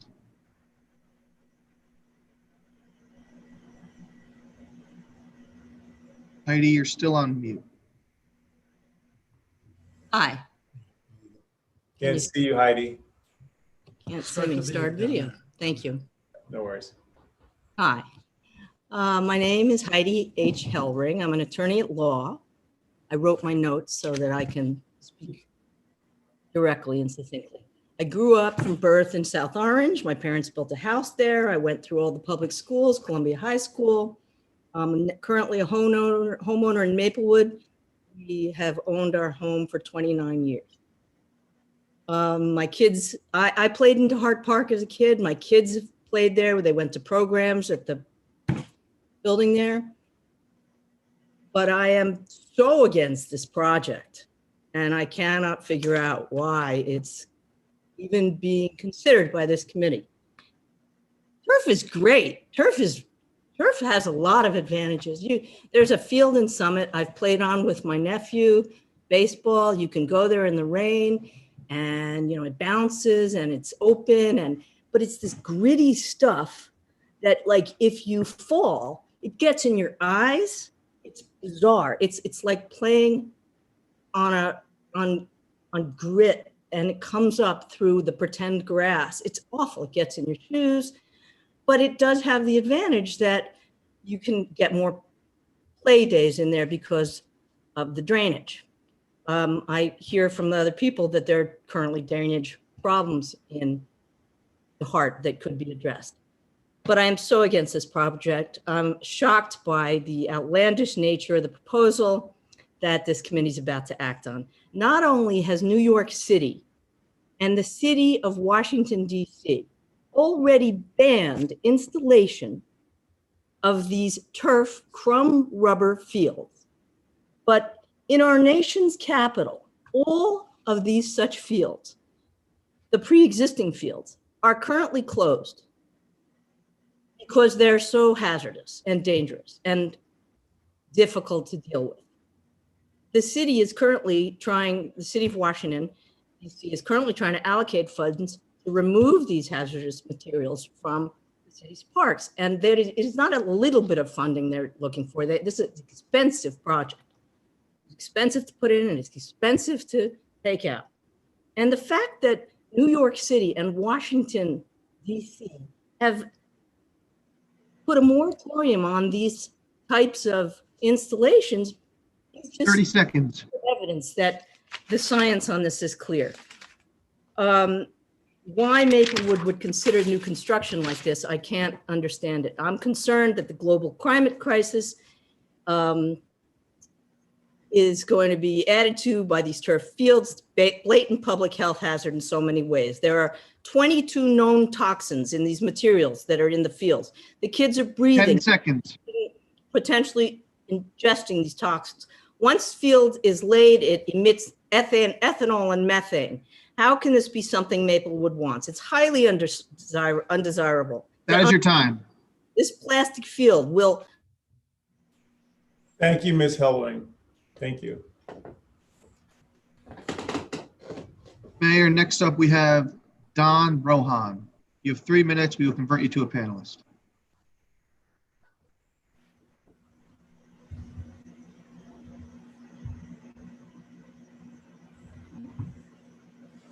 Don, you're muted. How's that? We can hear you. Okay. There were just a couple points. I know you're talking about the green space and how the community might be, DeHart, those fields, unless I'm wrong, those are designated for athletic competition, which is why that you have the fence and you have the lights there. Is that's correct?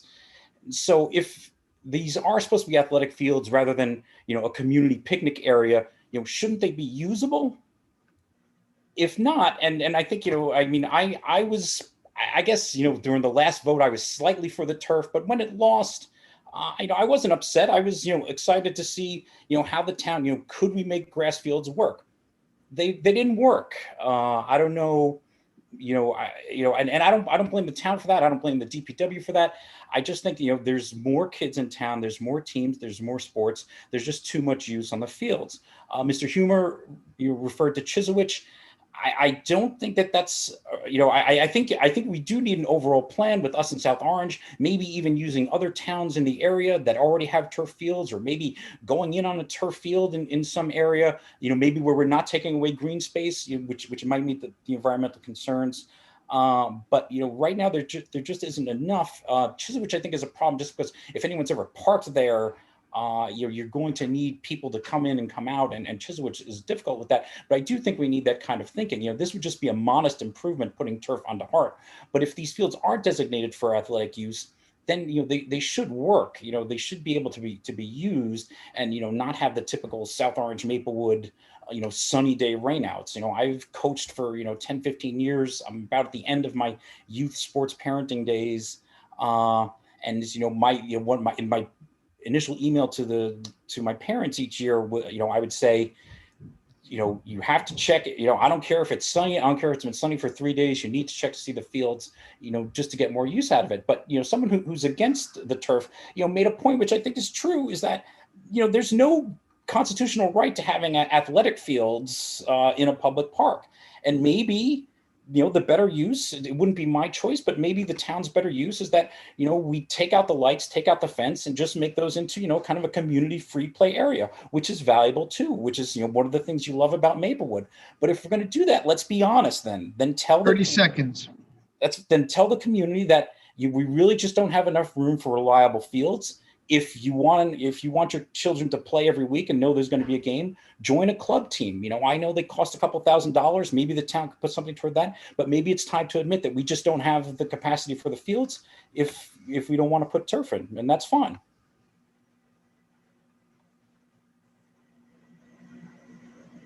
Thank you, Mr. Rohan. Thank you.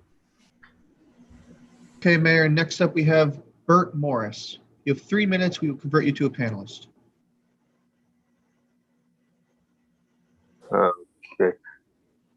Okay. Thank you very much. Bert Morris. I live about a quarter of a mile from the Hart Park, and I'm one who lives in a condo, and particularly this area of Maplewood, where many who live either in apartments or condos, and even individual homes don't have like a lot of grass. And I spoke against the idea of like, say, having a turf field at the Hart Park, and I'm still like, say, very much against it. I realize the problems that there are with the field, that it's like, say, with very wet and many times not playable. But I believe putting in a turf field is an even worse solution. Many questions that have been raised, and I believe have not been adequately answered about the safety of turf, both just from an injury standpoint and also from an environmental standpoint, particularly as we've been experiencing a lot of rain, and with our like air quality, because I'll notice like a number of days when on my iPhone, I'll press like with the weather, and there'll be days when it says like air quality in Maplewood unhealthy for sensitive persons. So I just really want to take that in, and I believe we've really not had enough time. I say questions have not been, to me, satisfactorily answered, and I think with the concerns that have been raised so far, to me, have been very spot on. And at this time, we should not go forward. I'm concerned about to like say if you got like say air traveling and it's like say when it's like say so hot, and I'm concerned about air quality, and that's one thing we need: clean air and clean water if we're going to live and survive here on this planet. So I think I've basically made my point, and I just want to thank everybody for their time on this. And I just am very strongly urging from the Maplewood Town Council a strong no vote tonight. Thank you very much. Thank you, Mr. Morris. Thanks. Okay, Mayor, next we have Nancy Shaw. You have 3 minutes. We'll convert you to a panelist. Hello, Nancy Shaw of 18 Lexington Avenue, and I'm here with my husband, Rahul Shaw. Thank you for your time and for your service. I will say that the last meeting, I was really disappointed in the town council. After more than 60 minutes of public comment on this issue, the vast majority of which was in opposition to the project, and the committee still voted to approve anyway without committing to further investigating any or even looking for another presentation of an alternative on the turf issue. I just have to say I'm also disappointed in the process. Having this issue buried in an agenda item at the end of a meeting, with knowing how inaccessible the information and the meeting was to the public, and how little people in this neighborhood actually know about what's actually being planned. There are many other people who have spoken a lot more eloquently than I have, but I just want to add my voice to the chorus of people that are saying that this would be an ecological disaster, it's fiscally irresponsible, and it is an issue of environmental justice. And my husband has something to say as well. I'm sorry, our camera is covered up. Yeah, I just wanted to contribute that, you know, there's been a lot of argument for the ability to visit a recreation park for convenience sake. We want to visit a soccer field that is within our town. I think that there's a whole lot of calculation that has to do with the overall carbon footprint of the park itself, the embodied energy that is a plastic turf field put down that needs replacement versus traveling to a place that could better accommodate year-round use without degradation. I also would like to just present a series of facts. I hope that we can get a little bit more than 3 minutes because we're two people. I would just like to contribute some facts for consideration. 30 seconds. Okay, the name of DeHart Park is named after John S. DeHart, who sought to create a unique civic image for itself for Maplewood. In 1922, the township hired prominent landscape architecture firm, the Olmsted Brothers, to design the main park of Maplewood. Olmsted Brothers also designed Central Park, Prospect Park. DeHart Park is named after this visionary Maplewood mayor, Maine people, visionary people in Maplewood. What it made it what it is today. Chapter 42, Section 2. 10 seconds. Describes the purpose of the Open Space Trust as an overseen development of lands and conservation purposes. I'm not confident that these statutes are being envisioned and carried through. I implore you to honor the past and honor the future.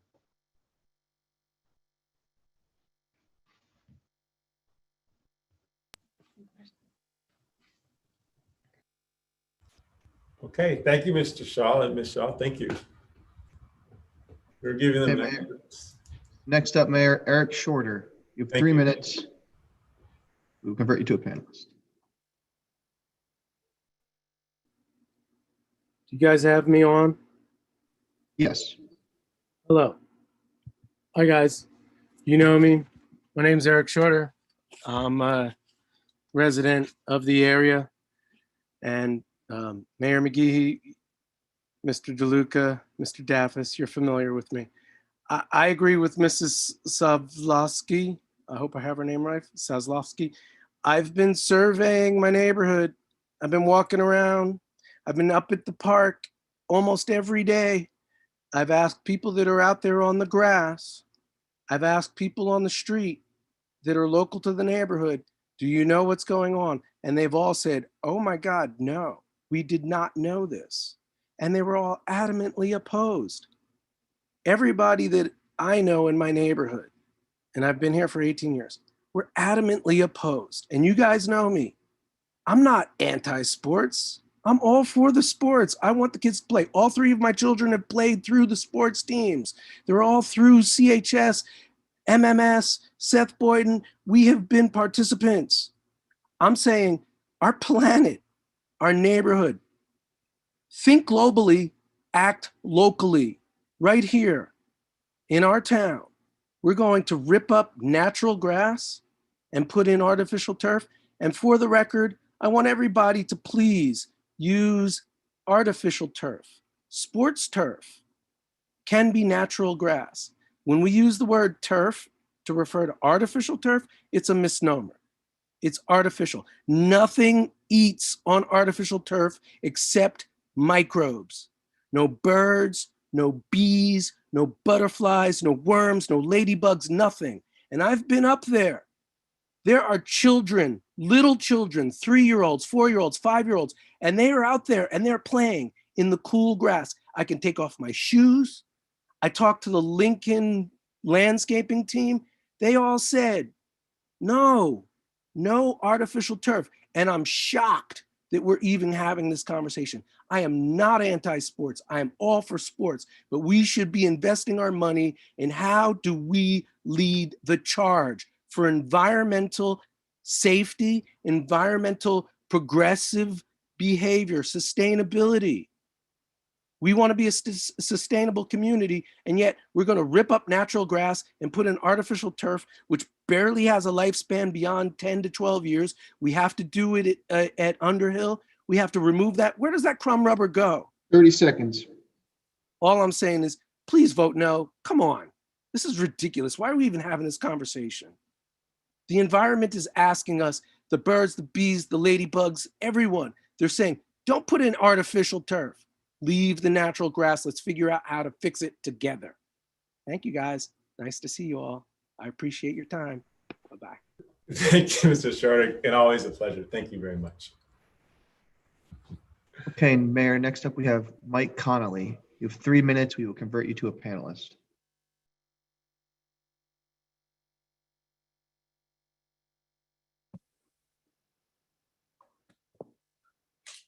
Hello, thank you for allowing me to speak. I just want to speak briefly and thank you, the 4 people that have voted so far in favor of turf consistently.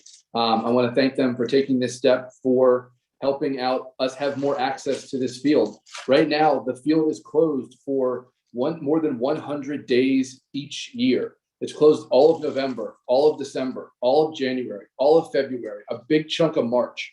That's 100 days a year that no one has access to that. And that's before it even starts to rain, when you're losing 10, 20 days every spring, 10, 20 days every fall. You know, the field is not open to the community. It's closed for more than 100 days every single year. With this turf, you'll have access to it. But honestly, it doesn't matter to me if we have turf or not. It's not about me. You know, I'm trying to be here for my 3 kids. I have a 3-year-old. She signed up to play soccer this fall. She's excited to be playing. I have an 8-year-old. She's excited to be playing soccer. I have a 10-year-old. They're looking to get out on the field and play softball, soccer, flag football. They want to be out there, but it's not about me. So I want to turn it over to my daughter, who's 8, because she is really passionate about this issue, and she would like to talk about her thoughts about turf. Hi, my name is Amelia Connolly, and I play for Cougar soccer. I think we should have turf because that park has something for everyone except for athletes if there's grass. If we put in turf, athletes will have access to this without having a game or practice canceled. There's a playground. There's courts that basketball players can use. There's a walking path. But when we have grass, there's hardly something for athletes that need grass, like lacrosse, flag football, soccer. We need turf because we need athletes to be more active. Thank you. Thank you, Amelia, and thank you, Mr. Connolly. Okay, Mayor, next up, we have Mike Leskowski. You have 3 minutes. We will convert you to a panelist.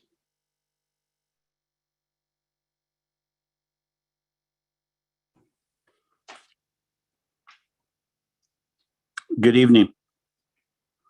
My name is Mike Leskowski. I'm a resident of Maplewood since 2003. Prior to that, I was raised here in Maplewood, participated in all of the youth programs as a child, and as a parent now of 4 kids. I am blessed to have the ability to watch my children participate in athletic sports in our towns. I think the key measure that we all need to look at here is, what are we trying to accomplish? We are trying to provide the best possible available and accessible athletic field to the youth of Maplewood. We're not looking to convert a park. We're not looking to convert areas that are not being used predominantly for athletics. I do understand the residents of the area may not have known about this. My question is, if you do walk the park, you would see that it's closed the majority of the time during rain. Any day or 2 or 3 after rain, the field has to be closed because otherwise the field would be ripped up, which it typically happens once the fields are reopened, because they are closed from November until mid-April. So anyone's a resident of the area, you can't even use that field as a leisure area for those 5-6 months. The alternatives, great points brought up, Mr. Humer. I commend you for your research and eloquency of data. I would love Chiswick's field after the famed Gene Chiswick soccer coach who I played for 4 years. I'd love for that field to be turfed. A great conversation between South Orange because it's owned by South Orange. There's a lot of engineering work that would need to be done there to make that environmentally sound to be done. But if we could, that would be a great solution. I'll trump you and I'll tell you that New Waterlands, hence the name Waterlands, under the water line, would have been a better spot to put turf field years ago when that field was put in. We're at a crossroads. We want to provide for youth athletics. We consistently fight for youth athletics. The people that are on the call that are for turf are the ones who have children constantly in these programs and are fighting to get their kids access. We rent fields in other towns, in Orange, in Union, in Milburn, in West Orange, in Orange, 30 seconds. Irvington. I can go down the list of all the municipalities in the area in Essex County that all have multiple purpose turf fields as alternatives along with their grass fields. Maplewood has a number of grass fields. We would love to see those fields thrive. We would love to give them time to rest. By having a multi-purpose field, we would be able to do that. 10 If seconds. people are against turf, the question is, are you against youth athletics? Otherwise, find a simple solution. Thank you. Thank you, Mr. Leskowski. Okay, Mayor, next up we have Axel Takakis. You have 3 minutes. We will convert you to a panelist.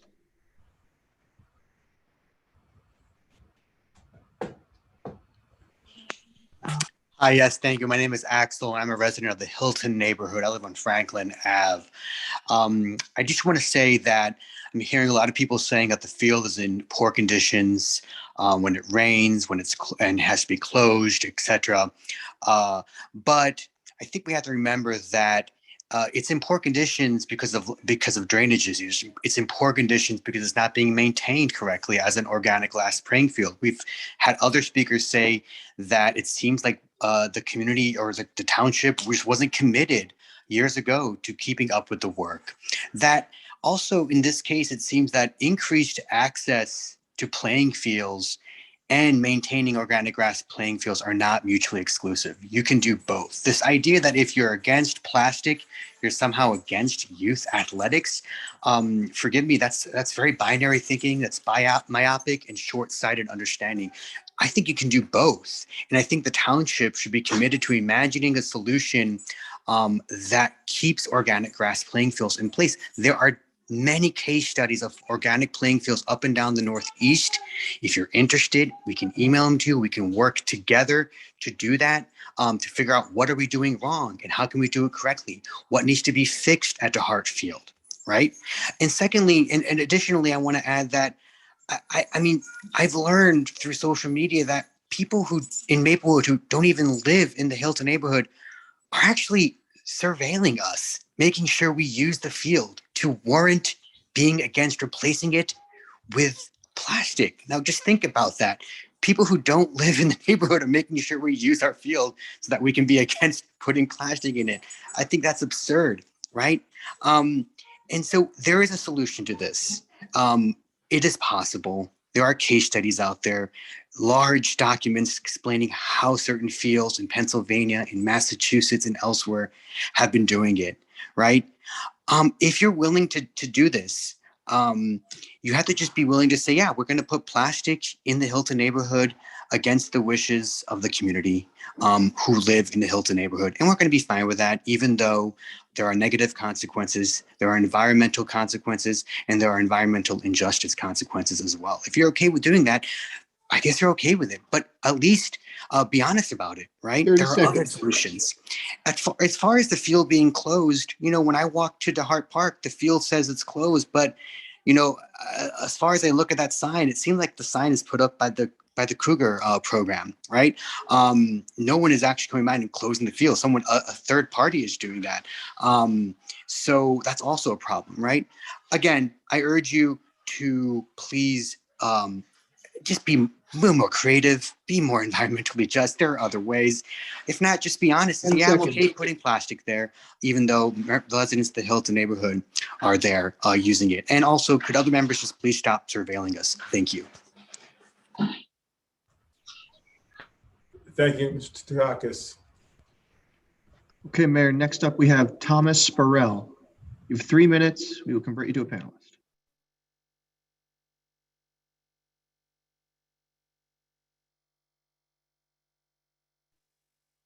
Thomas, you're muted.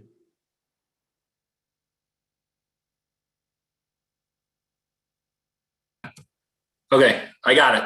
Can you hear me now? Yes. Okay, thank you. Sorry. I'll be brief. I am pro the turf project. I think it's pro investment, it's pro infrastructure. I think it's pro drawing people to Springfield Avenue businesses. I think it's pro athletics and it's pro children.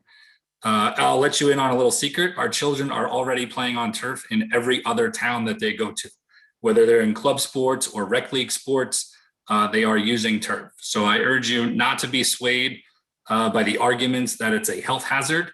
I do not believe there are known cases of illness from playing on turf fields. they're already playing on turf fields. So I agree with Mike Leskowski. As to the comment on surveillance, it's ironic that I'm behind Axel because I've spent a lot of time over at DeHart Park looking at the field, assessing the size of the field, looking to see, to do my own homework as to should I support turf or another alternative. So I was the one who was there looking at the field, seeing how big it is. How many turf fields do we need? Where is the point of compromise? Who's on this field at 10 o'clock in the morning, 3 o'clock in the afternoon? And I have found on my short visits there, infrequent, but a few, that nobody was on the fields at 10 o'clock or 2 o'clock.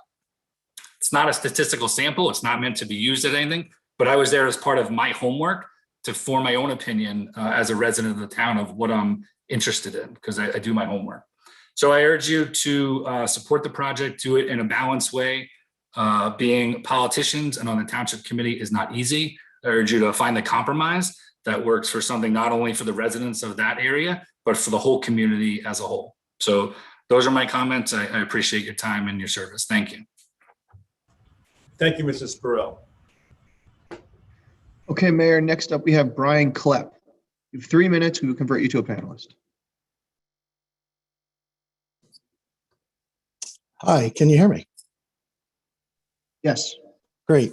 My name is Brian Kleppe. I'm a 23-year resident of Maplewood. I do want to congratulate those members voting to funding turf fields in Maplewood. And I want to encourage you to stand steadfast in your beliefs and your convictions and see this vote and funding through to the end.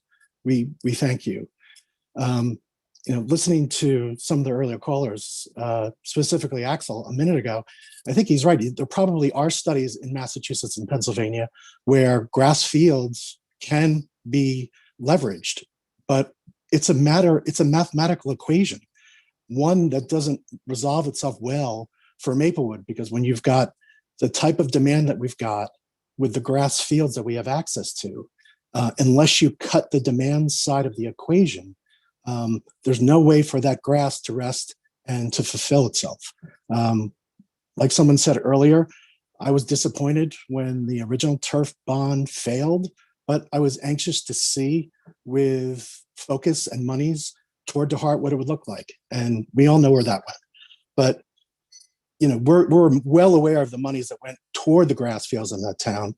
And we've just realized after town, this is fruitless. So, our town is booming, attracting a ton of young families as well as new businesses along Springfield Avenue. And your decisions, like the one you make tonight over the last decade, has helped our brand of Maplewood thrive. And we thank you for those. And along the same lines, you're doing the right thing in voting for these turf fields. We thank you for that. You've been aware of the arguments against turf long before your first vote, and you've done your own research. You continue to vote yes for all the right reasons. So we thank you. You're representing your citizens and Maplewood's interest for your continued support of these turf fields. We thank you. I mean, at the end of these things, there's always room for fear, uncertainty, and doubt on the final phases of big decisions like these. But those are the times to be reminded that the outcome of these new fields has a tremendous benefit to so many in town who know that the time has come to remedy this situation. Your unwavering support here is appreciated and does not go unnoticed. Keep up the good work, stay the course, and know that hundreds, if not thousands of families are behind you and appreciate you addressing this issue now and carrying it forward to its positive conclusion. We thank you. Thank you. Okay, Mayor, next up we have Carol Farden. You have 3 minutes. We will convert you to a panelist.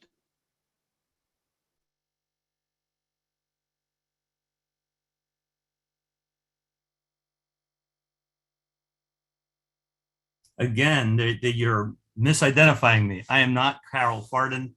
I'm Dave Herman.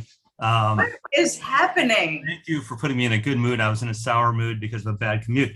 So just want to make a few points. You all know I am pro-turf. The comments we had about nobody in the Hilton neighborhood knowing about it or supporting it are flat out wrong. I tried out over 100 kids for Fall Villagers on Sunday. Many of those kids are from the Hilton neighborhood. Every parent who was there of the 100 kids said, get us a turf field.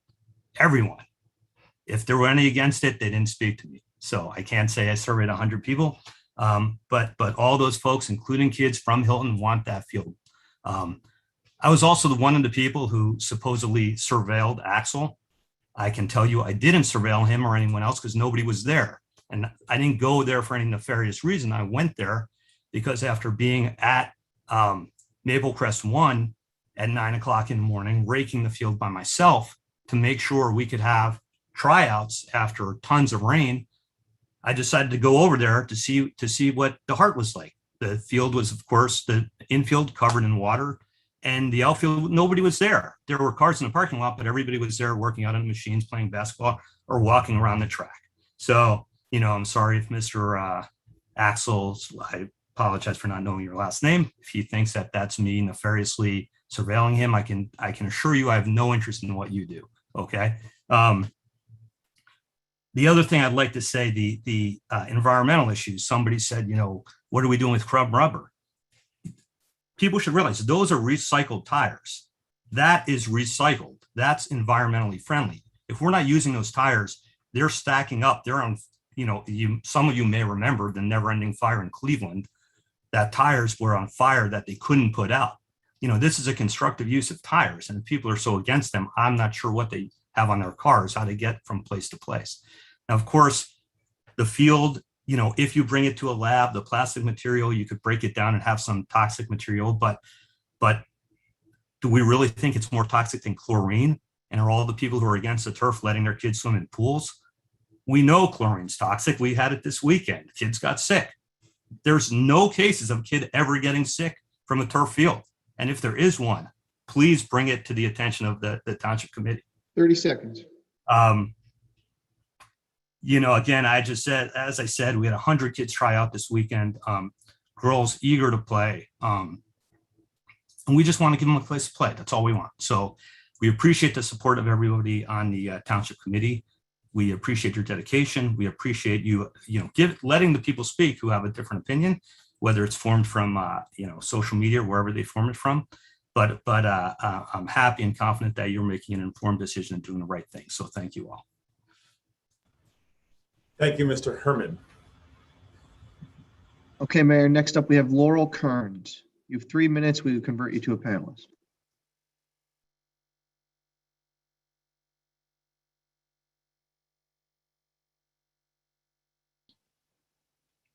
Hello, sorry to look so ghostly, but yes, I am back the third time here.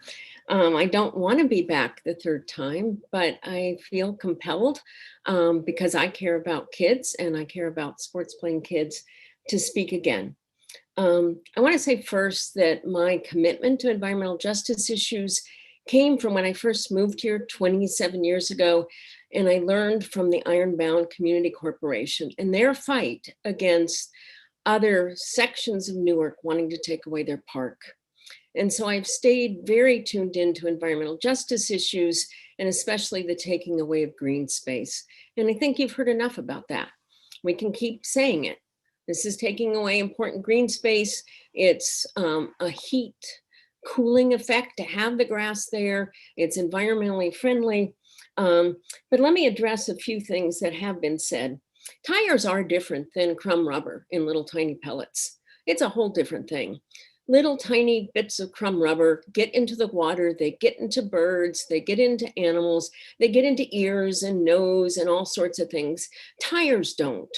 That's a very different thing. And so yes, it's recycled tires. It was promoted by the tire industry, and we have learned it's a bad use of tires. So I think I want us to one more time pay attention to the fact that New York City and Washington have banned crumb rubber. But the rub is we don't even know what's going to be in this field. Our township committee is voting on a bond for a field that we don't know what it's made of. And my question is, so when we do find out the specifics, will we be able to have any voice, or will we be told, no, too late? And that leads me to my concerns about the lack of process. To me, a hearing is when people ask questions and township members respond experts are brought in, not paid consultants from a no-bid consultant who's using industry paid for research. So what would have been the problem with having a hearing in the Hilton neighborhood in DeHart? Why don't you want 30 seconds. Those neighbors? So let me just say one more thing about injuries. Injuries are proven. The national women's soccer team doesn't want to play on it. The NFL doesn't want to play on it. There's plenty of increased injuries on artificial turf. And there are lawsuits against towns for heat effect on athletes. So I'm talking about Heat Island. Let's talk about the heat effect on. But again, we just hear vague promises about what material might be used. 10 seconds. Costs. We are already going to be on the hook for 2 artificial turf fields, one of which is having to be replaced before that bond is paid off. This is going to add to our tax burden. Is that going to increase? Is that going to attract people to Maplewood when they already complain about our taxes? Is it going to keep people like me here? That is your time. Thank you. Okay, Mayor, next up we have Lori Mancini. You have 3 minutes.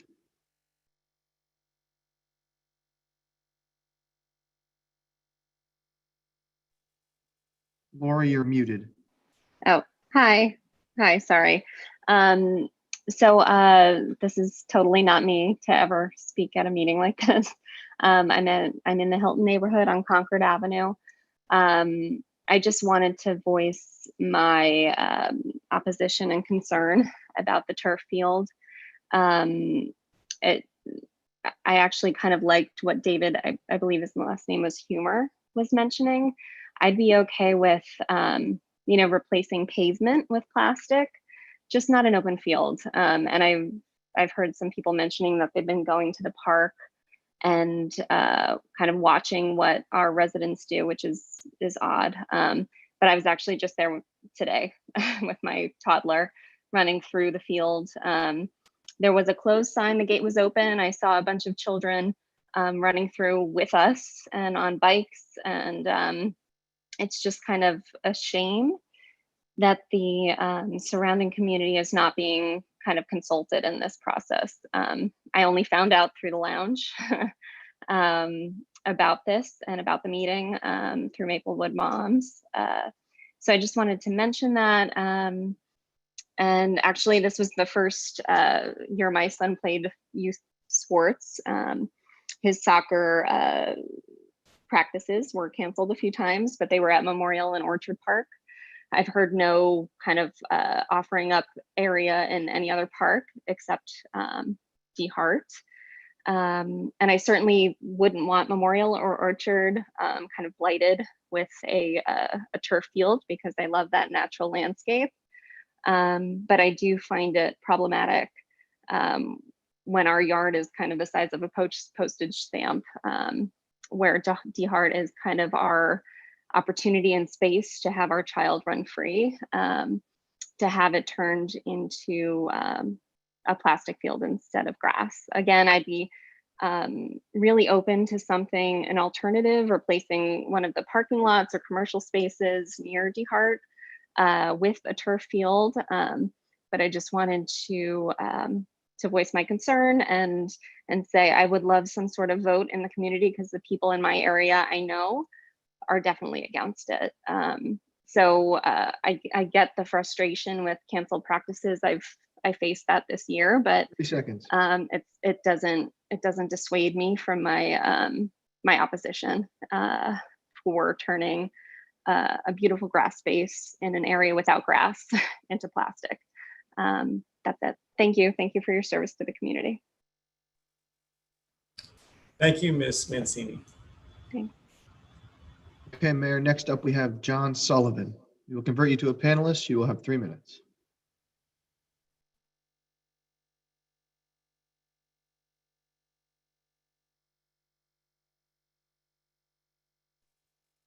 John, you are muted.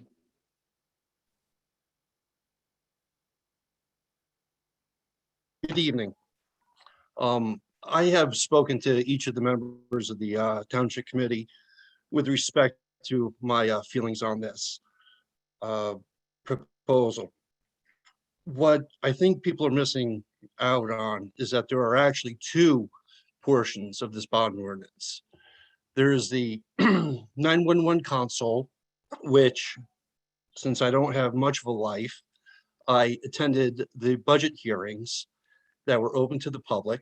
The police chief asked for this 911 console because the equipment is outdated and the manufacturer, I believe you said, is no longer in business, and the vendors cannot upkeep it. So I am wholly in favor of the 911 console. What I didn't hear in any of the budget meetings was an ask for $1.8 million for an artificial turf. And the fact that these two items are on the same bond ordinance, I think is very questionable. Again, like I said, I'm not completely against turf fields, and I'm sure if there was more discussion, public hearings on these issues, so people could actually have educated conversations and discussions, that maybe we could come to a compromise. That's just my 2 cents. Thank you. Thank you, Mr. Sullivan. Okay, Mayor, I have Carol Farden's hand raised, but because the first Carol Farden wasn't the real Carol Farden, would you like to entertain this Carol Farden? We'll take a shot. It can't be the same non-Carol Farden. Okay, Carol Farden, we're going to convert you and you have 3 minutes.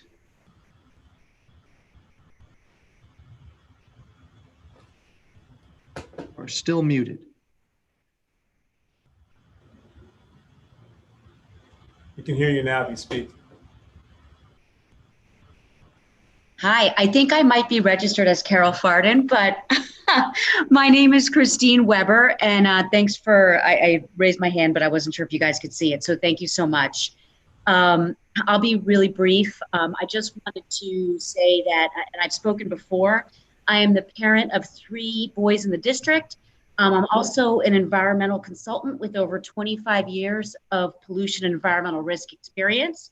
But I just want to keep it really brief and just say that the turf of today is not the turf of yesterday. And I just really want to make that point because a lot of people that are against turf kind of have those ideas in their head. Please take things like safety, environmental concerns, heat effect, please out of the conversation. Leave that to the engineers and the designers who will design today's turf in consideration of those concerns. Crumb rubber, it would not be crumb rubber. Take it out of the conversation. Forget about it. So as Mike Connolly had said, the fields were closed for 100 days. So, I mean, that just doesn't make any sense. You know, someone earlier that was against talked about a DeHart vision. Let that vision be progressive. Let it be forward thinking. Let that vision be something that we can feel proud of our town, to have fields that are playable, that look good, that are state of the art. And let's take pride in those fields. It's time. We can't wait any longer to be sort of that town that doesn't have these upgraded fields. They can be built safely. Please, pro-turf. Thank you. Thank you, Ms. Weber. Okay, Mayor, next up we have Joan Crystal. We'll convert you to a panelist and you will have 3 minutes. Can you hear me? Yes. Yes. Let me start my video. I've sent a statement from the Maplewood Seniors Advisory Committee to each of the Township Committee members. I won't repeat it here, but I would ask you to please enter it into the record, expressing the concerns of the Seniors Advisory Committee regarding the artificial turf proposal.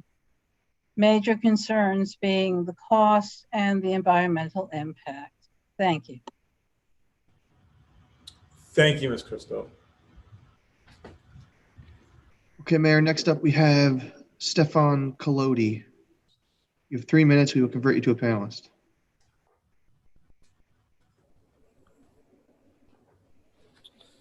Hi, good evening, everybody. I think my audio went out, so I think it's my turn, but I'm not. If it's not, then please let me know. It's your turn. Okay. So Stefan Collodi, Hilton resident. I've talked to you guys several times. Thank you for keeping up with the project and everything and hearing us out. Just wanted to sort of respond to Mr. Humer's proposal regarding the parking lot. It's a good idea in theory, but in reality, I don't think they're taking consideration of the huge project of transplanting the lights that are already at DeHart and the footprint that's already there. So it's not as cost effective as he might think it is. Because those lights are a huge expensive project. So if possible to get that, to purchase that parking lot, probably be more cost effective to turn that into grass to keep some green space there. Chiżewicz is also that I think that's a good idea. I've brought that up many times in my own head, but as somebody else mentioned, the parking is an issue there. There's no parking lot there. Well, there is one, but it's, the school buses are there. There's not really any street parking there. It's not a great, it's not a great setup there. And so, that's all I wanted to really touch on is in regard to that, to the discussion regarding the parking lot right next to DeHart. It's, I think, if it's more viable to turn that into grass rather than that into turf, just because of the lighting issue and the lights being there. But, thank you again. And, thanks for having me speak. Thank you, Mr. Collodi. I see no one else at this time, Mayor. Seeing no one else, we will close the public hearing. And thank you to all of the speakers that spoke this evening. There were quite a few, and we appreciate your patience waiting to be heard. And we all took notes, and we appreciate your input, your questions, and your comments. I will now entertain a motion. I move this ordinance be adopted as a whole and the clerk be directed to publish the same as a passed ordinance in the Maplewood South Orange News Record according to law. Second it. All right, it's been moved and properly second. We will now have a discussion. Who amongst the Township Committee would like to speak in regards to this ordinance? Mr. DeLuca. Thank you. As the mover, I'll speak first. First, I want to thank everybody for coming out at the last meeting, coming out tonight, sending comments to us via email, Facebook, and standing on the street, just talking to us about it. Just a couple things, just on process. Some people criticize us for not speaking at the last meeting, but that was really a public comment period. And that's a time for people to make comments. And this is the time to hear those comments in an ordinance hearing and for us to respond. So you'll hear comments from us tonight, as the mayor indicated earlier in the meeting. And that is the way the process works. So I voted for the turf field the last time. I had some concerns, worked it out with my colleagues. I mean, I still have concerns. But I thought then, and I think now, is that it is the right move. Someone asked us to do the right thing for the kids. I think that is what we are doing. At the time, we passed the ordinance similar to this, a bond ordinance.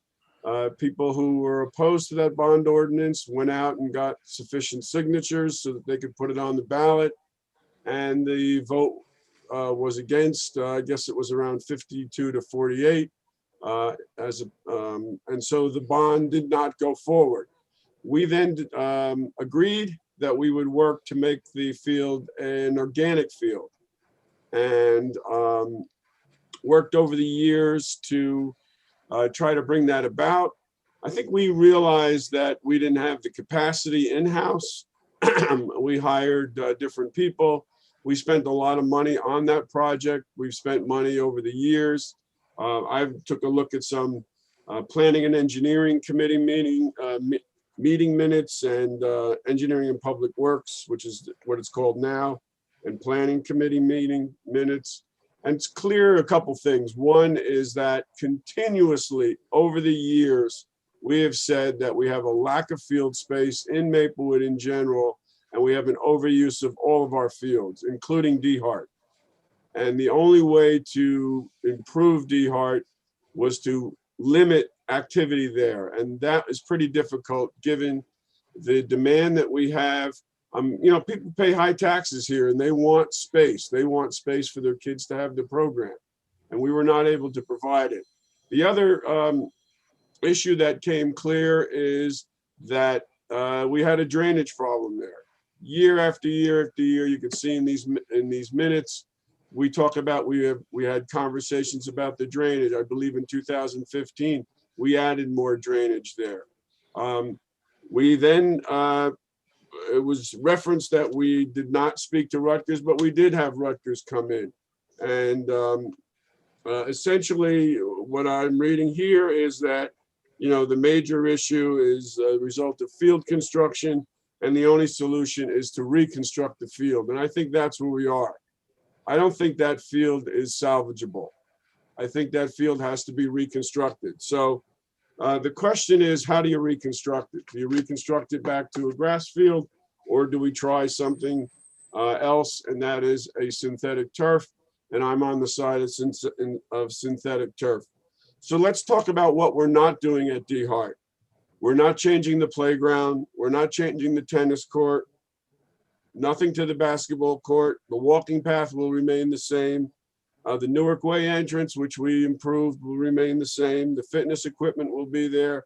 The community center will stay there. The athletic field that we have there now, which is under the lights won't change. We're changing the athletic field to make it year-round, to make it more accessible to our kids and adults. Adults play there too by doing that. So I completely understand, though, even doing that, we are taking a large green space and we're making it plastic. And I understand that. And I said that a long time ago in this conversation, that there is an equity issue here. And I committed then, and I'll commit again now, that I, as a member of the Township Committee, and right now I chair the Engineering, Public Works, and Planning Committee, that I will work to make sure that we have money in next year's budget to look for opportunities to purchase land that we can green up. It may not be as large as the park here, but we can certainly look at opportunities to buy some space, to create some more green space. We can use our tree planting fund to make sure that we have trees in that neighborhood. There are some streets where we really have to work a little harder on, and we can do that. And I think that is it. I've been an advocate for the Hilton neighborhood for as long as I've lived here, and would not be on the Township Committee and would not have served all those years without the support of the people in the neighborhood. And I understand that there's a mixed feeling there, but I think we have to understand that this park is for everyone. It doesn't belong to the Hilton neighborhood. It belongs to everyone. And in fact, because we've taken Green Acres money over the years, it really does belong to everyone. Anyone in the United States can go and play in DeHart Park. So it is a park for everyone. And I think on balance, we have to work hard to find additional green space for the neighborhood. We have to make sure that this facility, which is an athletic field, is able to play on, and not, we can't have the cancellations that we're having. Now, some people say, well, why DeHart? Well, DeHart has the lights. DeHart was built as an athletic facility, primarily. The community center there has sufficient bathrooms so that when we have events there, we can accommodate their needs. So if you were to look at where it makes sense, this is where it makes sense. People who've talked about Chesowitz Field, you can forget about it. It's in a wetlands. You're not paving, you're not putting the synthetic turf in the wetlands. You're never going to get that approved. We can't even do that in Memorial Park because we have a wetlands in the field across from Town Hall. That area along the river is a wetlands. So I think that we ought to move ahead. And let's just be clear about what we're voting on tonight. We're voting on authorizing a bond sale. We're not letting out a contract to any vendor. If the bond sale, and for those of you that say that people should be voting on it, I mean, I would bet everything that people are going to be voting on it because I think people are going to go out and get signatures and there's probably going to be a vote. So this actually, for those of you who want to vote, this move that we're making tonight is going to facilitate that. So we're voting on a bond issue tonight. So we're voting on the budget. We're not voting on a contract. We did we did vote last week to hire a consultant. If the bond withstands the 20-day period and if there is going to be a vote and whatever the vote is, then a consultant will come on. There will be plenty more conversations about what's going to be there. And I want to thank people who sent us alternatives to the crumb rubber. We ought to look at that. And there's a lot of conversations that we're going to have. There's a lot more meetings that are going to happen. This is just the first step. So I'm going to vote for this. And I urge all of my colleagues to vote yes tonight. Thank you, Mr. DeLuca. Would anyone else like to speak? Mr. Mayor, I think I'm going to go second, although it's very hard to go after Mr. DeLuca in most cases, and certainly tonight, I think he nailed it. I seconded the motion tonight, so I think I should speak second. A lot of what Mr. DeLuca said, I echo. I'm going to be voting in favor of the bond this evening. And I think what's gotten lost in the narrative here is what we're doing tonight with this vote and what we're not doing tonight with this vote. But first, let me just preface my remarks with a very big thank you to everyone who's joined us this evening and everyone who has joined us the past few times, the past couple of months, every community advocate, every expert on both sides of this issue. You know, that is our brand in Maplewood, community engagement. There is no more exemplary community engagement than the Maplewood brand. And I'm so proud of that. And I'm happy that this dissent is happening. That's exactly how it should happen. Dissent is democratic. And if this goes to public referendum, I agree with Mr. DeLuca, it likely will. That's democracy at work. So I salute everyone who's taken the time, the parents, the experts, all of the information that we've been sent. I have tried to read everything that was sent to us, all of the emails. Like Mr. DeLuca, I've been stopped on the street, you know, at the coffee shop. You know, everyone has my cell phone, so everyone calls as well. You know, this has been incredible in terms of engagement. This is exactly how things should be done. And I really call farce and ridiculousness to the notion that no one knows what's going on about this. Come on. The same people who say no one knows that this isn't going on are the same people that say the people in the neighborhood don't want this. Well, how do they know what they don't want if they don't know what's going on? Right? So come on. There's a lot of stuff that has been said tonight and has been said that is, you know, a little bit ridiculous. But again, I welcome it because it's passion, it's engagement. And I'll take that over apathy any day. But what we're doing tonight is moving forward in terms of the funding for this. I really urge everyone who's on the other side of this issue to work together, all of us together, to engage in a continued public discourse about the design of this field.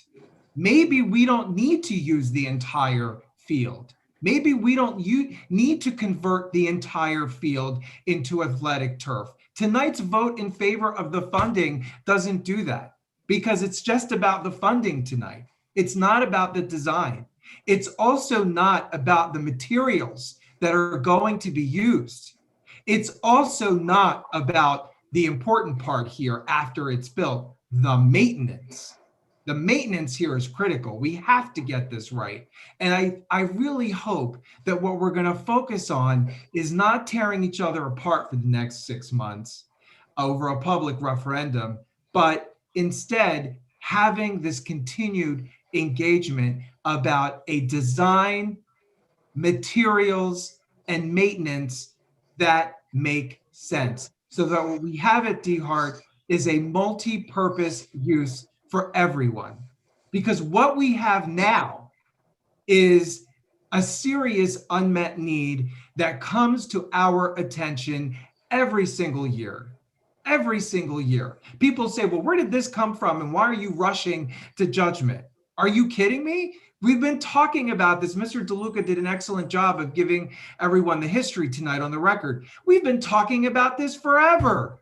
We talk about this every athletic season. The rain, the persistent rain, and the fields and their awful condition. And you know what? There are communities that have organic grass. And even in those communities, folks, again, let's just call the bull, okay? Even in the best maintained, with the most resources available, organic grass athletic fields, even on those fields, championship play cannot be sustained beyond the 1 or 2 weeks of the championship. I mean, I'm a big tennis fan, big tennis player. You know, I just watched Wimbledon, and you see that the grass is gone after just 10 days of play. Of course, Wimbledon has all the resources and the money in the world, all the staff, and they have all year to recover. Our fields don't have that. And yes, we've spent money. And yes, we could have spent more money. And yes, we can hire greater experts that we didn't hire. But come on, grass is never going to sustain that level of repeated play. It is never going to be a reliable athletic field for sports.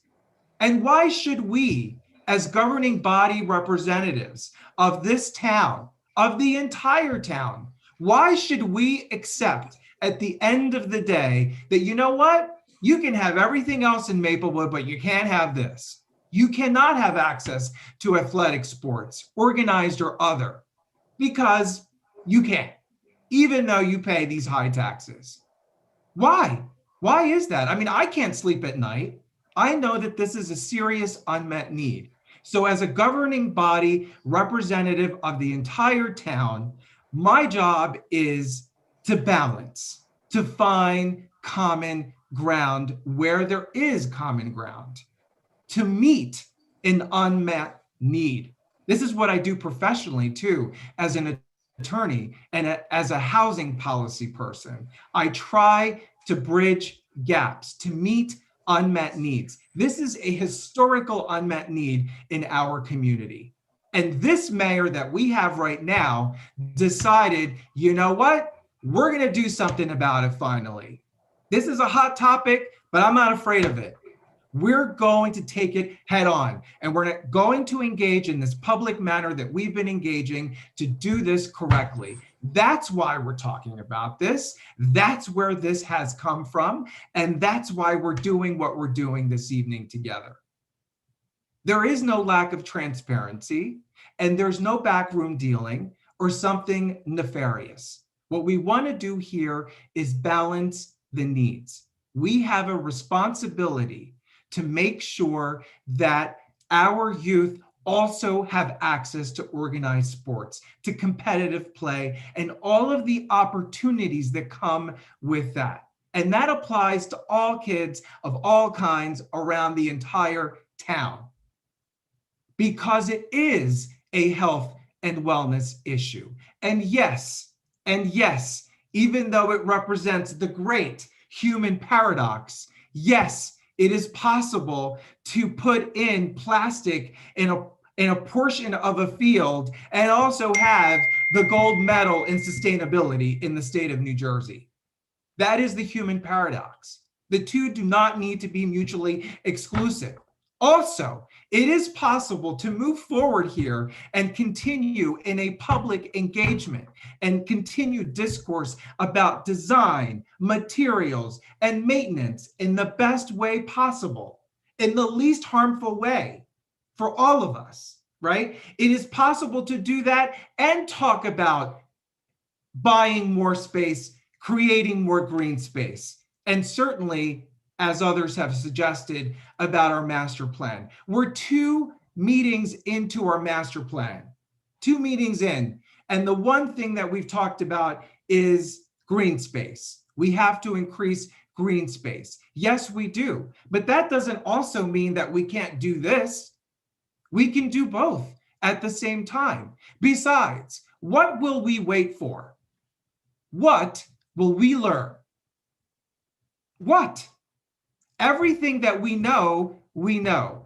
We know the conditions of our fields. Let's bring someone in to address the drainage issue at DeHart, and then through public engagement, public discourse, forums, and anything else that people want, design a field that is providing opportunity for sports and opportunity for uses of the park by adults and others for recreational health and wellness.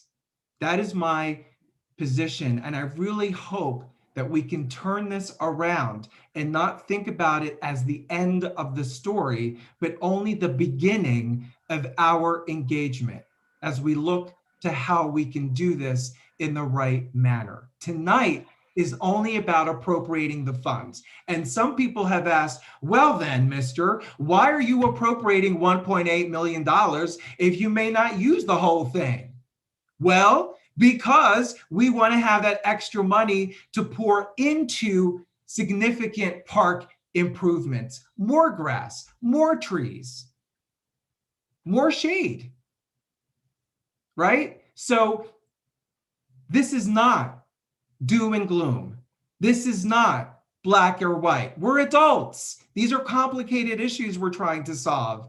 You know, they exist in the gray matter. Nothing is pure. I know the advocates out there on either side, they can be pure from where they sit. They have that privilege. We do not. We have to find a common ground if it exists. And there is a common ground. And that is what we should do together. Thank you, Mayor. Thank you, Mr. Daffis. Would any other of my colleagues like to speak? Mr. Mayor, I'll go next unless Ms. Adams would prefer to go next. Okay. Mr. Mayor, I'll just say first that I don't want to repeat, the history or the other points made by Mr. DeLuca, but I would like to co-sign them. I think he did a great job of taking us through the history and also through a number of the reasons why I'm also going to support the turf issue tonight. Also, as was mentioned by Mr. Sullivan during the public comment, I also just want to mention, I feel it's incumbent in my role as chair of the Public Safety Committee to also just mention, while it's only about 10% of the bond ordinance, that there's also a total cost of about $225,000 of this bond ordinance is for the acquisition and installation of a 911 dispatch console that the township does need.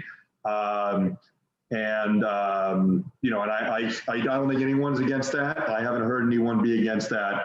And I don't think that anyone is voting against that tonight. In terms of the artificial turf at D Hart, I think D Hart Field is a long-standing problem, and I think it needs a long-term solution. For me, I've long thought, and I continue to think that the solution there, the long-term solution there, is artificial turf.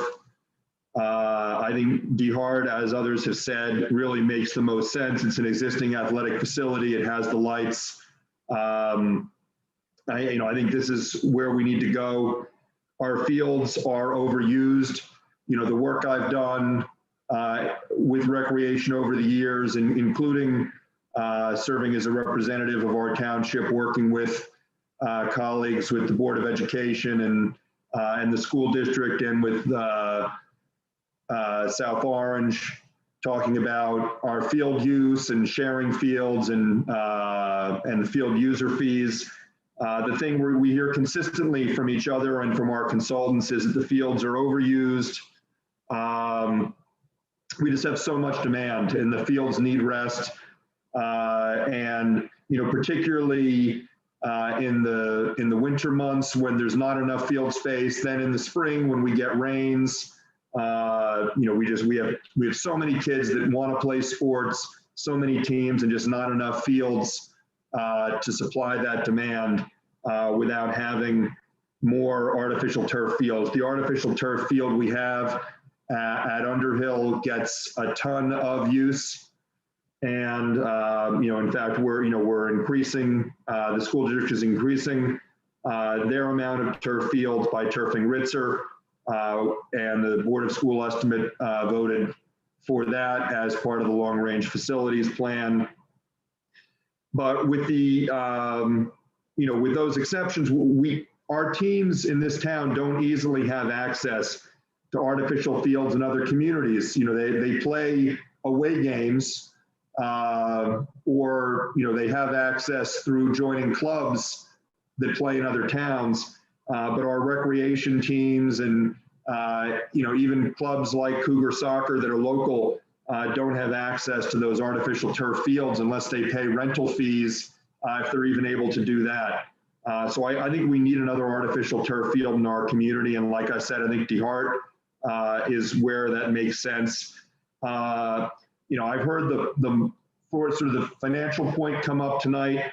One point I want to make is that, I think no matter what we do, if our commitment is to having a usable playing field at D Hart, we are going to spend this money, this $1.8 million over the next 15 years or so. We're going to spend that much or more, I think, one way or the other. Proper maintenance of that field is going to be costly and difficult, whether we do it with artificial turf or whether we do it with natural turf. We tried it, whether we could have tried it more, but we certainly have poured a lot of money. That field has been a money pit. We have put a lot of money into that field, and we just haven't seen results. We've poured a lot of money down the drain, and the water hasn't gone down the drain, just the money. To Mr. Humer's point, I do favor, while I don't think Chisowitz would work for the reasons that have been stated, I do favor land acquisition, whether it would be around D Hart or elsewhere for green space. I don't know that any of the land is actually for sale or that we'd be able to acquire it, much less for the kind of money that we're talking about tonight. But I would certainly favor using Open Space Trust Fund or other township funds to expand the footprint of D Hart Park, or get other green space, whether it be in the Hilton neighborhood or elsewhere in town. We don't have enough of it. So I would favor that. It's probably not realistic that that's going to happen during the remaining few months of my tenure, but certainly whatever I could do as a private citizen, I would support it.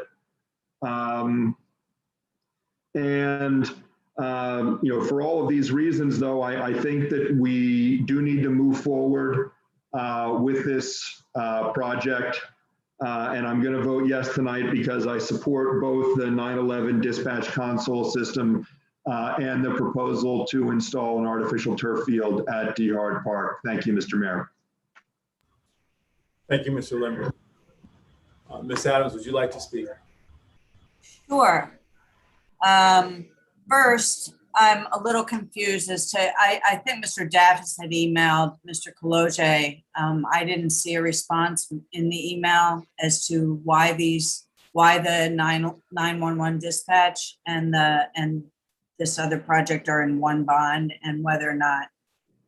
But I mean, clearly there's the votes for the bond, so maybe it doesn't even matter, but it would be nice if they were separated out because I would vote for one and not the other. I'm not even sure where to begin in my comments. I've taken a ton of, notes on what my colleagues have said and what our residents have said. I think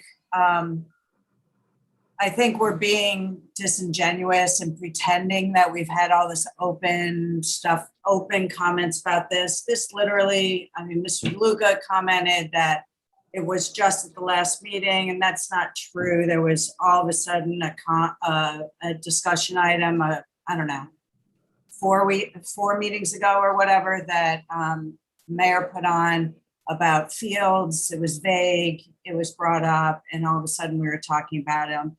No one talked to me on the Township Committee to the side about this, and then all of a sudden it was turning into this big turf discussion. And to Mr. Davis's point, I think it's a little, I don't want to say insulting, but to say that the community should know about it when we struggle, and you were on the communications committee, I believe, we struggle constantly just to get out the information about what numbers of plastics can be recycled. So people are busy. They're trying to support themselves. They're trying to make a living. They're trying to pay their taxes. They're trying to get on. We're here because we pay attention to the details like the cell towers and the stuff we were talking about before. We pay attention to the things and we're elected to do that on behalf of them. We can't expect everybody to know every issue that's before us. And 30% of our population is in the neighborhood that's directly impacted by this project. And to say that all of a sudden we're going to create more land that we're going to buy, we already tried to buy where DCH puts their cars and that fell through. I totally would be in support of Mr. DeLuca in attempting to buy more land, but it's been attempted. We have no more land. And we've screeched out every little bit of land, and the only land that's being bought and used right now is on, I can think of 3 properties right now, residential properties where probably a total of 50 trees have been taken down to subdivide and build more housing. So I just think now we're going to plant trees that I've been fighting for 2 terms on the governing body. We're going to suddenly plant all the trees in the Hilton neighborhood that we should have been planting all along. And, so I just think there's this weird, if you're for the turf field, the artificial turf field, then you're for the artificial turf field. But let's not pretend that we're suddenly going to create land in Maplewood that doesn't exist, or that we can take contaminated land and turn it into a park where people can sit on the grass and play on. I mean, maybe we can, but I guess my point is I'm a little frustrated by the ignoring the neighborhood as much as we are in favor of a minority of the population who play organized sports. And as you all know, I've raised several kids in this town. I'm the resident on this township committee who's been here the longest. And by the way, DeHart Park was not built as an athletic complex, period, full stop. It wasn't. When the artificial turf was turned out, first of all, when I played softball at DeHart, Those were 2 softball fields. There was no soccer field over there. I mean, they played in the outfields sometimes, but they were lit and the lights went off at 10 o'clock. But to say, then when the turf field, the artificial turf 10 years ago was up for referendum and got voted down, a disgruntled person at DPW fenced in that area. And that is not like, just because it's fenced in and lighted doesn't mean it should automatically be a soccer field. That was the goal of fencing it, was to do that. So let's not pretend things, because that's what I feel like's happening. This is not as simple as we're making it, that we should just put plastic. And it's not just part of the field, Mr. Daffis, it's the whole field. As I clarified a few meetings ago when I was questioning the engineer, that it's not just the soccer field, it's also the softball field. So I just would like us to be honest in our discussion. And we can obviously disagree, and we have, and I'm in the minority here, but I, as I said in the last meeting, we've had longer discussions about speed humps or pedestrian safety measures on Burnett and on Prospect. We've had meetings with the community, and we haven't done that here. So let's not pretend that this serves on an agenda item as the same thing as saying, hey, come out, meet us at D Hart, Community Center, and let's talk about this issue for 3 hours or whatever. That's not what we did here. That's not what we did. And I'm frustrated that I'm being told this is what this is, because that's not the same thing as having a special meeting about one topic. So obviously I'm voting no on this bond ordinance. What we need to also focus on is that we're talking about obligating the township to a $175,000 line item every year for the next 10 years for an item that has a 10-year life expectancy and only an 8-year warranty. When I take out a mortgage on my house for 30 years, I damn well expect my house to still be here after 30 years. But that's not what we're talking about here. We're talking about bonding. We're talking about taking out 1.8 million, and it'll be over 2 million by the time you pay the interest, to buy a field that'll last 10 years. I just want that to sink in, because that's what we're talking about. Would any of us buy a house with a 30-year mortgage for that when we knew the house was not going to be there in 10 years? I think that's irresponsible of us to even just pretend that that's not the case. Oh, and P.S., at the end of that 10 years, we need to replace it again because it's not going to be there. Maybe we'll get lucky and it'll last 12 years, but then we need another $2 million to replace it with another plastic field. And this is totally separate and apart from the social issue, justice issue, the environmental justice issue, the recreation justice issue, the green space justice issue. All of that's separate, but we're just committing to spend this kind of money on something we're going to have to replace in 10 years. So that's all I have to say, because I could go on forever, and I don't think any of us want any of us to do any more talking. Thank you, Ms. Adams. Mr. Mayor, if you would indulge me kindly, sir, before you speak and provide your remarks, I would like Mr. Gimes, Township Administrator Mr. Gimes, to clarify for the record about our vote this evening and with whether or not we're voting also in a design. And I'm only asking for this, Mayor, because like I said in my remarks, dissent is democratic and very healthy. And I applaud it even from us, our colleagues here. But, I think Miss Adams accused me of being dishonest to the people tonight by saying that we can't engage. I said that we can engage in a public discussion about the design, which may include not using the entire field, not turfing the entire field. And I just want Mr. Jimes to clarify for the record that that's not true. Mr. Daffis, Mr. Jimes, you have the floor. So it's accurate to say that you're voting, as you mentioned, just on the bond and the funding today. You're not voting on a design. You're not voting on any specifications or plans or procurement methods of what's being turfed. So no, you're not voting to turf the whole field. Now, the proposal was probably based off that. So I think that's what maybe Mr. Hippolyte was referring to. I don't exactly remember his comments. But that being said, you know, the ultimate design and the ultimate specification is created by the Township Committee. So no, your vote tonight is simply just on the funding. And if you decide to do a portion of the field, you can do a portion of the field. Absolutely. Which Mr. Hippolyte, what Andy from Collier's said was not the case. So, and hey, I'm totally open. If we're going to have public meetings on the design of this field, that's what we should be doing. That's what we should be doing before we vote to bond for it. But we can do that.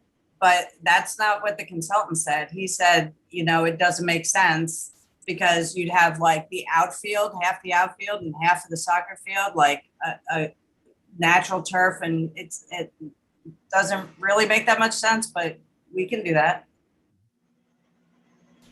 Thank you, Mr. Jimes. Thank you, Ms. Adams. Thank you, Mr. Daffis. All right, I'll make my remarks, if I may. First and foremost, again, I want to thank everyone who spoke out this evening, who spoke on July 6th, who have spoken in previous meetings as well. I also want to thank all my colleagues for their remarks as well. Tonight, as we discussed a bond to place turf grass on the athletic field at DeHart Park, an upvote allows the township to move forward and commence on the next phase of a plan to address our overused fields and other overarching issues related to their conditions.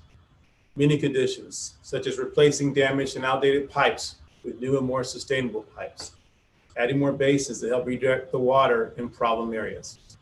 The plan also includes us working to find green space, and that is already underway. Recreational organized sports activities for youth is at an all-time high in the history of our community, and placing turf grass on a portion or all of the athletic field box is not the end or conclusion of the work that we need to perform to address the quality of life for our young people and families in Maplewood. If I've learned anything during this pandemic, the importance of providing resources and facilities that allow our children to get away from devices, monitors, and screens is paramount for growth, physical and mental health, self-esteem, and fun. Some of the most popular sports in our parks are the basketball courts in DeHart and Memorial Park, and our skate park in Maplecrest Park. All of these sports, both recreational and organized, are enjoyed by our youth on an asphalt or concrete surface. And while I can appreciate those who do not want our children participating in organized sports or recreational activities that may use a turf grass field, that ultimate decision lies in the hands of the parents and guardians. And to the nearly hundreds of parents and loved ones of Black, Latin, multi-race, Asian, and white children who have emailed me, called me, stopped me at Village Coffee, stopped me at Yale Corner, the bread stand, to provide their opinion on this issue. Thank you. Also to the residents, which I have spoken with on Jacoby, Hughes Street, Harding, Brown, Boyden, Euclid, Oberlin, Prospect, and across our entire footprint. Thank you for your insight and patience with this important issue. Our athletic fields, or our DeHart field, is in need of repair. I personally walked it a dozen times by myself and with our town engineer before and since our July 6th meeting. But understand when I say this, to me, everyone's opinion matters, regardless of whether they've been a resident for decades or just moved in.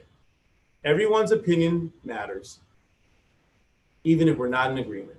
because we all as residents and taxpayers are equal. All of our public parks, fields, and playgrounds belong to the entire community. And no one park or field is assigned to a neighborhood or block. And nor do we turn away anyone using our parks from other municipalities, from Newark to Irvington to Millburn. The decision to originally make the athletic field organic has been extremely costly for us 13 years ago, from just creating the park as well as the maintenance over the years.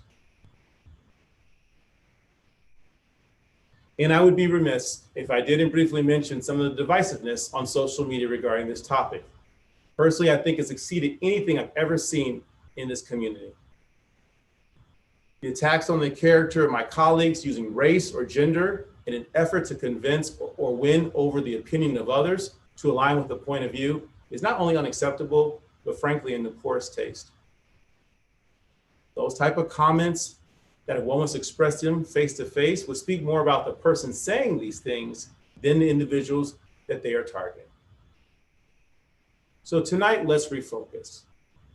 Tonight we'll take a vote, and I'll be voting in support of this bond.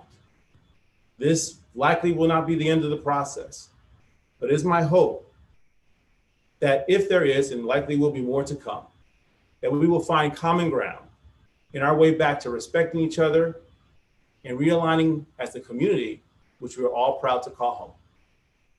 Thank you. So does anyone else want to speak, or are we ready to call for a vote? Ms. Fritzen, please call the roll. Ms. Adams? No. Mr. Daffis? Yes. Mr. DeLuca? Yes. Mr. Lembrick? Yes. Mayor McGee? Yes. Bond ordinance passes 4-1, Mayor. Thank you, Ms. Fritzen. Okay, we're now going to move on to agenda item number 13, our sixth and final ordinance on finance. Yes, item number 13, ordinance number 3041-21, an ordinance to amend chapter 271 of the Code of the Township of Maplewood entitled Zoning and Development Regulations. This ordinance will prohibit the operation of any class of the cannabis business within the geographic boundaries of the Township of Maplewood, subject to an exception for the operation of a pre-existing alternative treatment center as both a medical dispensary and an adult use cannabis dispensary. This ordinance has been published, copies posted on the bulletin board in the municipal building, and copies made available to the general public in accordance with the law. Would anyone like to speak on this ordinance prohibiting the operation of any class of cannabis business except for a pre-existing alternate medical dispensary? I see no one at this time, Mayor. Thank you, Mr. Waltz. Seeing no one, we'll close the public hearing and I'll entertain a motion. Mayor, I move this ordinance be adopted as a whole and the clerk be directed to publish the same as a passed ordinance in the Maplewood South Orange News Record according to law. Second. Mayor, if I may. Mr. Desiderio. Just like to report this matter was referred to the planning board pursuant to statute, was discussed by pursuant to a memo I received from the board secretary, was discussed at their meeting of July 13th, 2021. The board feels it is a prudent approach and fully supportive of the ordinance and passed a resolution with a finding that the ordinance is consistent with the master plan. So noted, and thank you, Mr. Desiderio.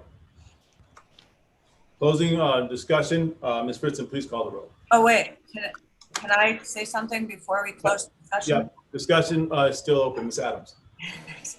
Yeah, I just wanted to clarify. I thought we were going to try to get some PR out when we first discussed this, because this is all driven by the state not getting their rules in order, not having their stuff. So we're just kind of protecting ourselves. But we were supposed to be getting out some PR, a press release or something on this, and I don't think that's happened unless I missed it. So the administration, I would ask to do something like that, to follow up, that we are very welcoming once we know what we can do and where we can do it and how we can do it, and that we can set our own parameters in accordance with the state once they set up their parameters. But they've got the cart before the horse here, and they're making us make a decision before we know what we're deciding, basically. So that's why we're moving forward with this, and we don't want it out in the public that we're one of those towns that are saying, no, we don't want recreational marijuana sold here, because I think after tonight's meeting, we could probably all use some of it ourselves, right, Mr. Davis? So, no, but I just want that to be clear to the public that we're not saying no to future cannabis. So I just want to make that. I'll have something written up and send it out for approval. That would be nice. Yeah, so noted. Yeah, and to your point, there was a narrative on social media, and I had to address it to the point that you did, Ms. Adams, that it was a false negative. Mm-hmm. Yeah, Right, I also, that's what we're- Mr. DeLuca and Village President Column also, weighed in on social media on that as well. Right, but I thought we were going to be proactive with it when we talked about it before we set up this ordinance, that we had a deadline we had to pass this by. So I'd like that to get out officially so that we don't have to respond to random social media. So now we can be reactive, or at least Proactively reactive.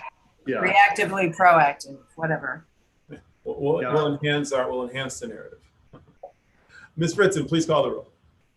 Before you just remember, just so we make sure we're putting the information, is we did set up a committee. We have a working group that recommended this, and the working group is going to recommend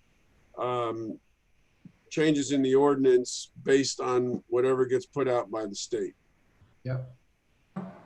So to that point, Mr. Gimes or Ms. Barnett, if you want to add that line in there, because yes, we did. We have some residents and elected officials on that committee, so that's good. Any further discussion? Hearing none, Ms. Fritzen, please call the roll. Ms. Adams? Yes. Mr. Daffis? Yes. Mr. DeLuca? Yes. Schlembrick? Yes. Mayor McGee? Yes, thank you, Ms. Fritzen. We have one ordinance on introduction. Yes, Mayor, item 14 on introduction, ordinance number 3042-21 is an ordinance to amend chapter 59 of the Code of the Township of Maplewood entitled Seniors Advisory Committee. This ordinance will redefine a senior as an individual having reached the age of 62 and will revise who are certain appointed members to the committee. May I get a motion, Mr. Daffis? Yes, Mayor, I move the passage of this ordinance on first reading, its publication according to law in the Maplewood South Orange News Record, and a hearing to be held on August 3rd, 2021. Second. Ms. Fritzen, please call the roll. Ms. Adams? Yes. Mr. Daffis? Yes. Mr. DeLuca? Yes. Mr. Lembrick? Yes. Mayor McGee? Yes, thank you, Ms. Fritzen. We're now on agenda item number 15, reports from departments. We had received a memo from our CFO, Mr. Kaloje. He was with us earlier. He may have retired, depending on the hour. Oh, look at that. Amazing. Thank you for being with us this evening, Mr. Kaloje. I'll now yield the floor to you for your report. So, Mayor, the report is part of the state's best practices. We're required in order to provide financial transparency to our residents that we do a monthly budget report that shows our revenues and our expenditures. That report is part of the admins. It's strictly financial data numbers. Typically, although not required, I provide a brief memo to give some context to those numbers so that people who may not be familiar with reading municipal budgets would get an idea from the memo portion of it of exactly where we stand. So that's, I guess, sort of it, unless you have any questions. Does anyone have any questions for Mr. Kaloje per the email he sent out? Hearing none, Mr. Kaloje, thank you for being with us, but you're good to go. Everyone have a good night. Thank you. All right, good night. We'll now move on to agenda item number 16. We'll have our administrative reports. We'll first hear from our Township Administrator, Mr. Johns. Thank you, Mayor. Just a couple items tonight. As it relates to the pool, there's not much to repeat other than what you had said earlier to start the meeting. So in addition to what you said, rather than repeating, and I'll just say, thank you to all of the Township Committee for your involvement over the weekend.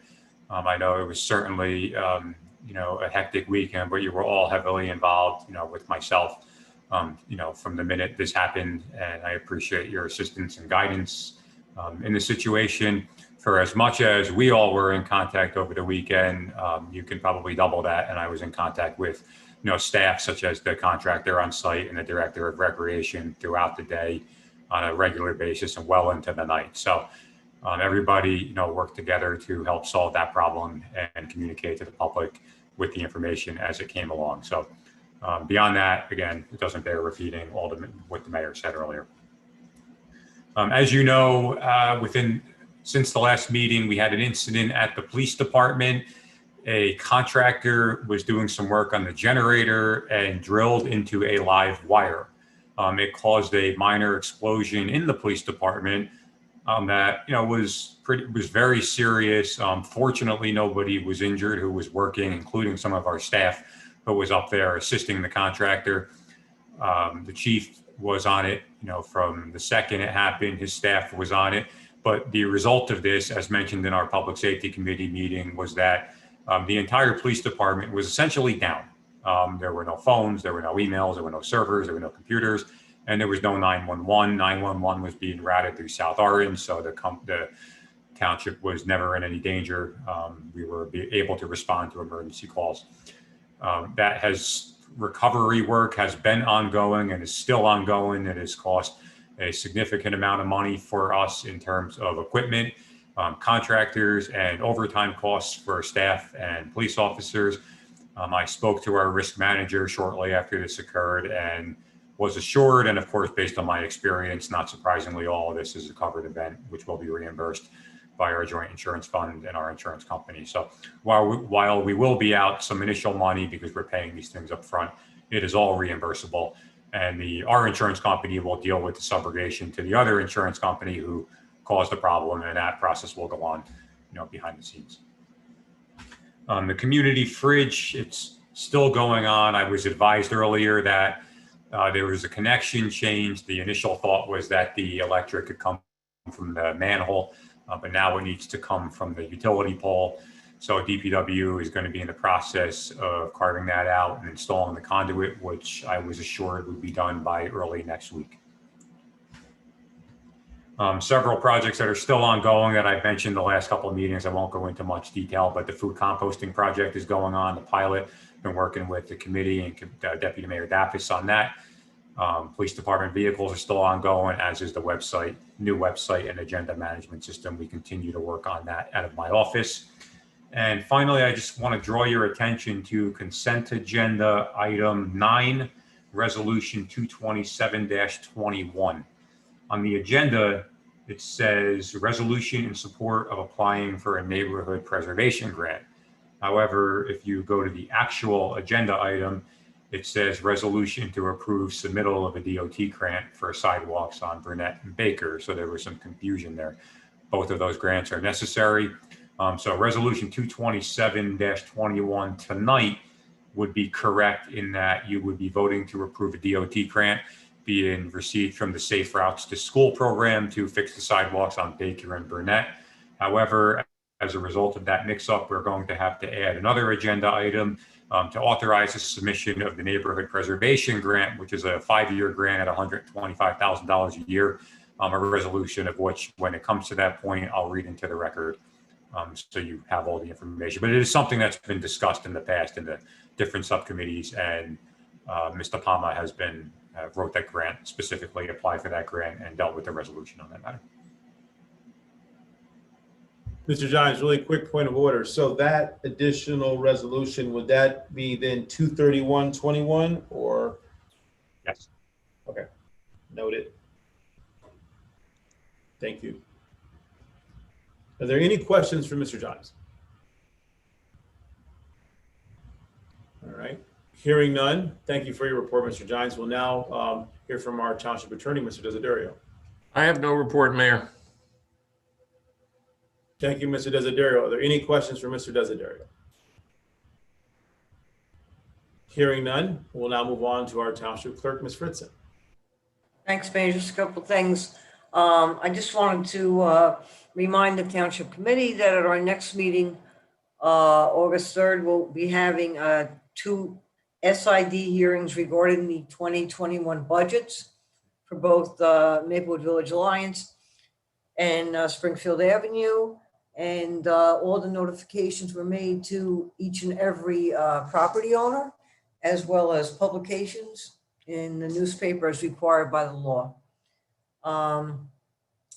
Yesterday, we had a national visa commercial filming in Maplewood Village and on Donnell Road. Went very well. As always, I had the involvement of the other township departments to make sure everything would be smooth. I want to thank Mr. Daffis in particular for helping out and getting the Village Alliance and Maplewood Village merchants involved so that everything was upfront to them and they knew what to expect. So again, that was very, very successful. And, you know, we're seeing a lot of things opening up. You're getting on a daily basis copied on event applications. We have block parties running and, you know, just seeing a lot more activity in the town. And that's what I have, Mayor. Thank you, Ms. Fritzen. Does anyone have any questions for Ms. Fritzen? Hearing none, we'll move on. Thank you again, Ms. Fritzen. We'll now have reports. We're at agenda item number 17, reports from elected officials. We'll first hear from Mr. Limbrick. Thank you, Mr. Mayor. I have several items, but I will try to be quick. First, I want to report from our Public Safety Committee meeting last Wednesday night.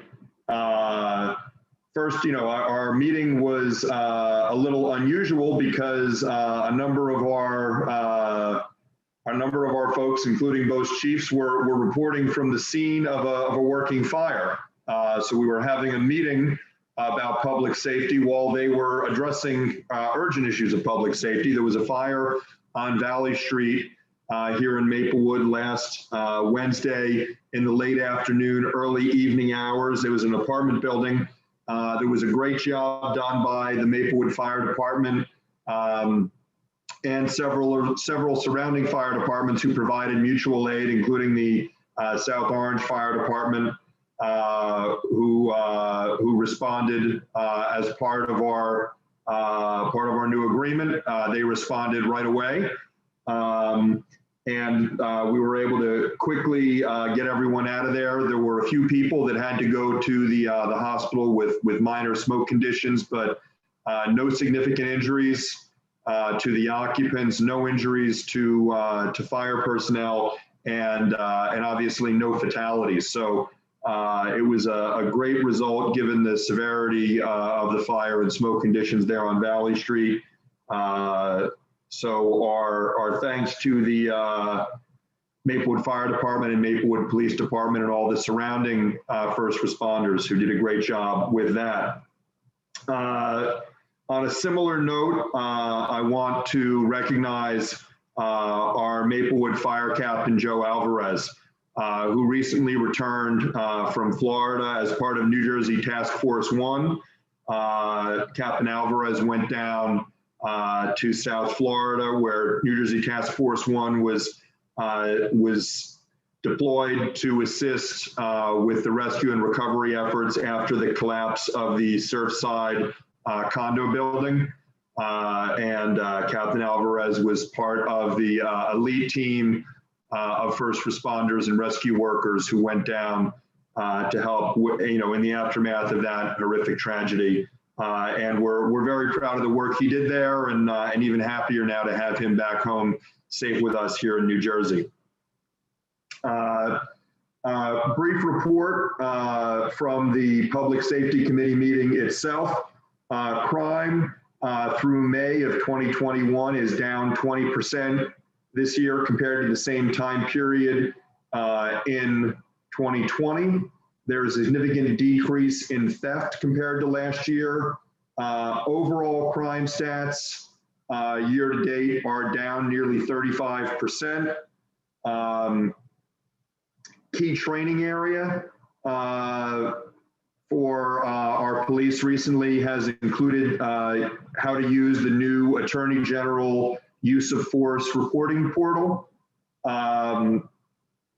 Overtime continues to be down in most categories, so that's good. We're saving money versus prior years. Even though we because of our new contract, salaries are higher for our police department. We've actually so far this year spent less money because we managed to keep down our overtime. Theft is down 45% for the month and over 50% year to date versus last year. There have been 16 auto thefts year to date. In nearly all of them, the vehicles were either running or the keys were left inside. So this is yet another reminder to the public. Do not leave your vehicle running unattended, and do not leave your keys inside your vehicle, because most of the auto thefts we see, though, that is part of why it happens.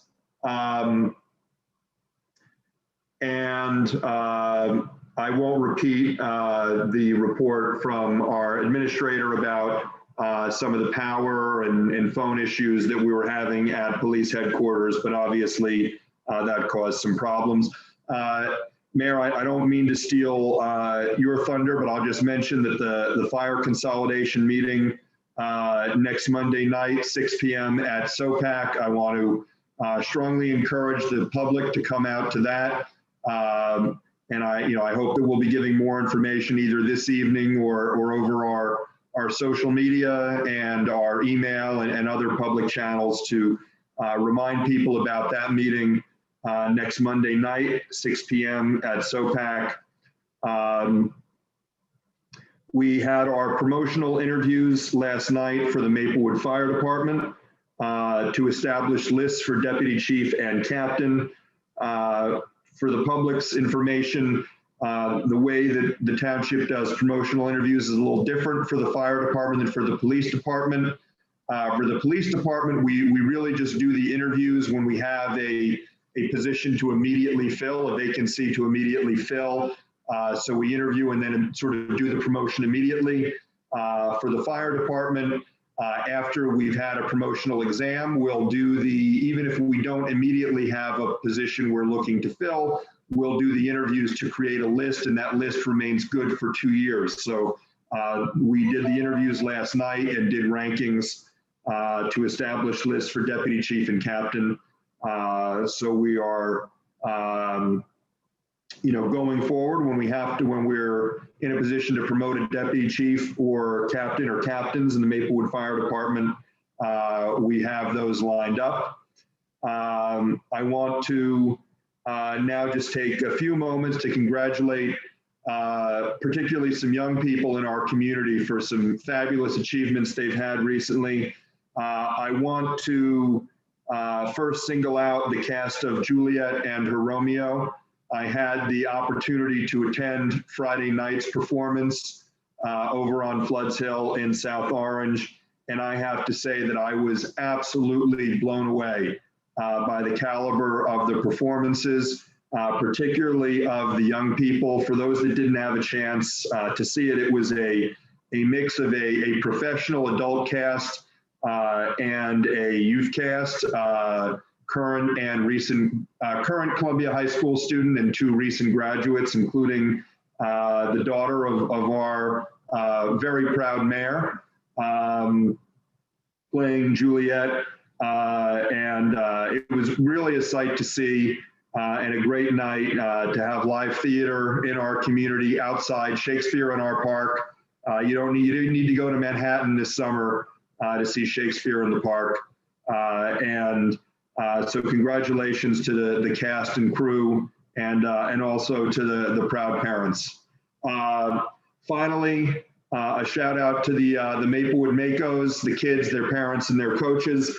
They're off to a 4-1 start to the season. They took one defeat last week to Verona.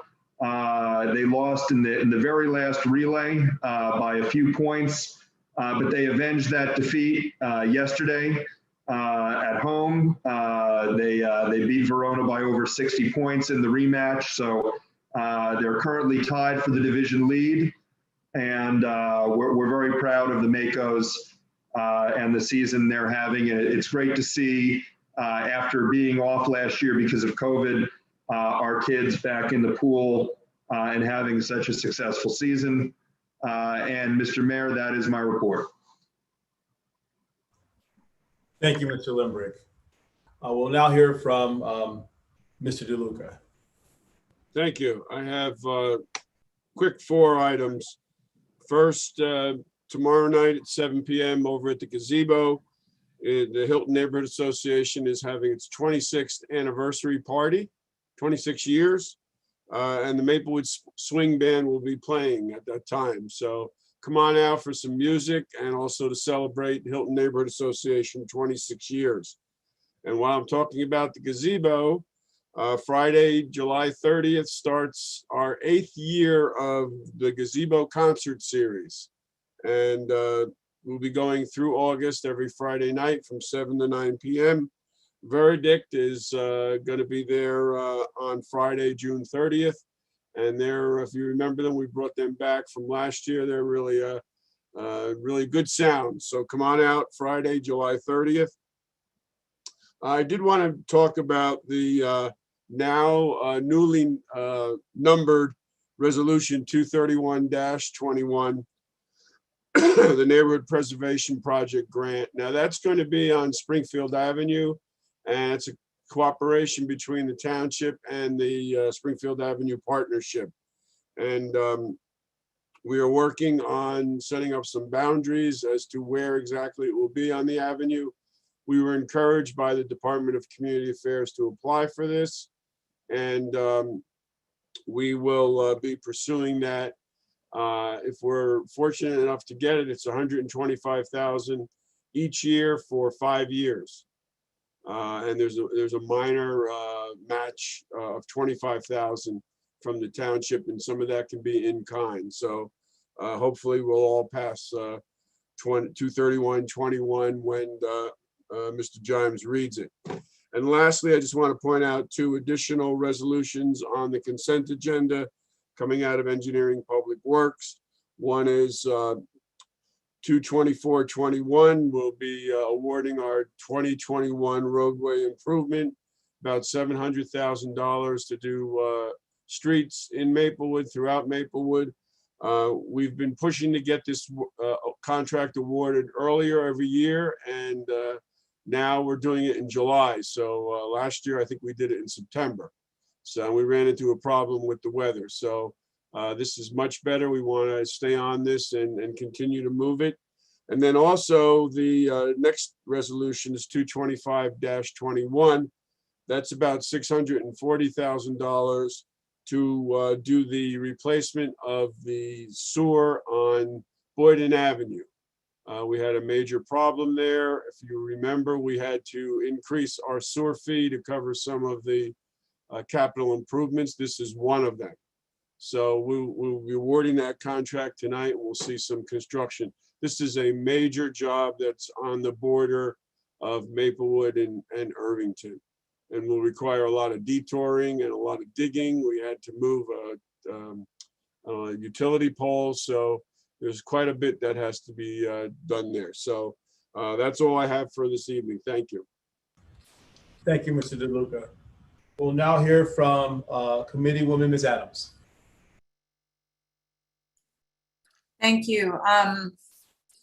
Happily, I was able to go see my son for the first time since Thanksgiving of 2019. So my report is extremely brief because I was away out in Colorado and New Mexico, which was great. Although we're getting some of the smoke in our skies that was out there as well. So it's kind of interesting.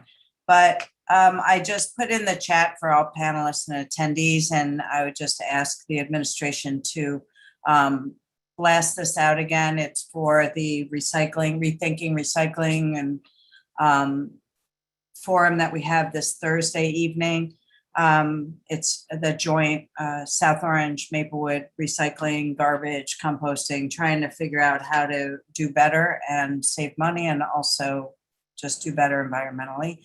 So we could use your input. There'll be a brief presentation. It's all on Zoom, so you can, relax at home and join us virtually.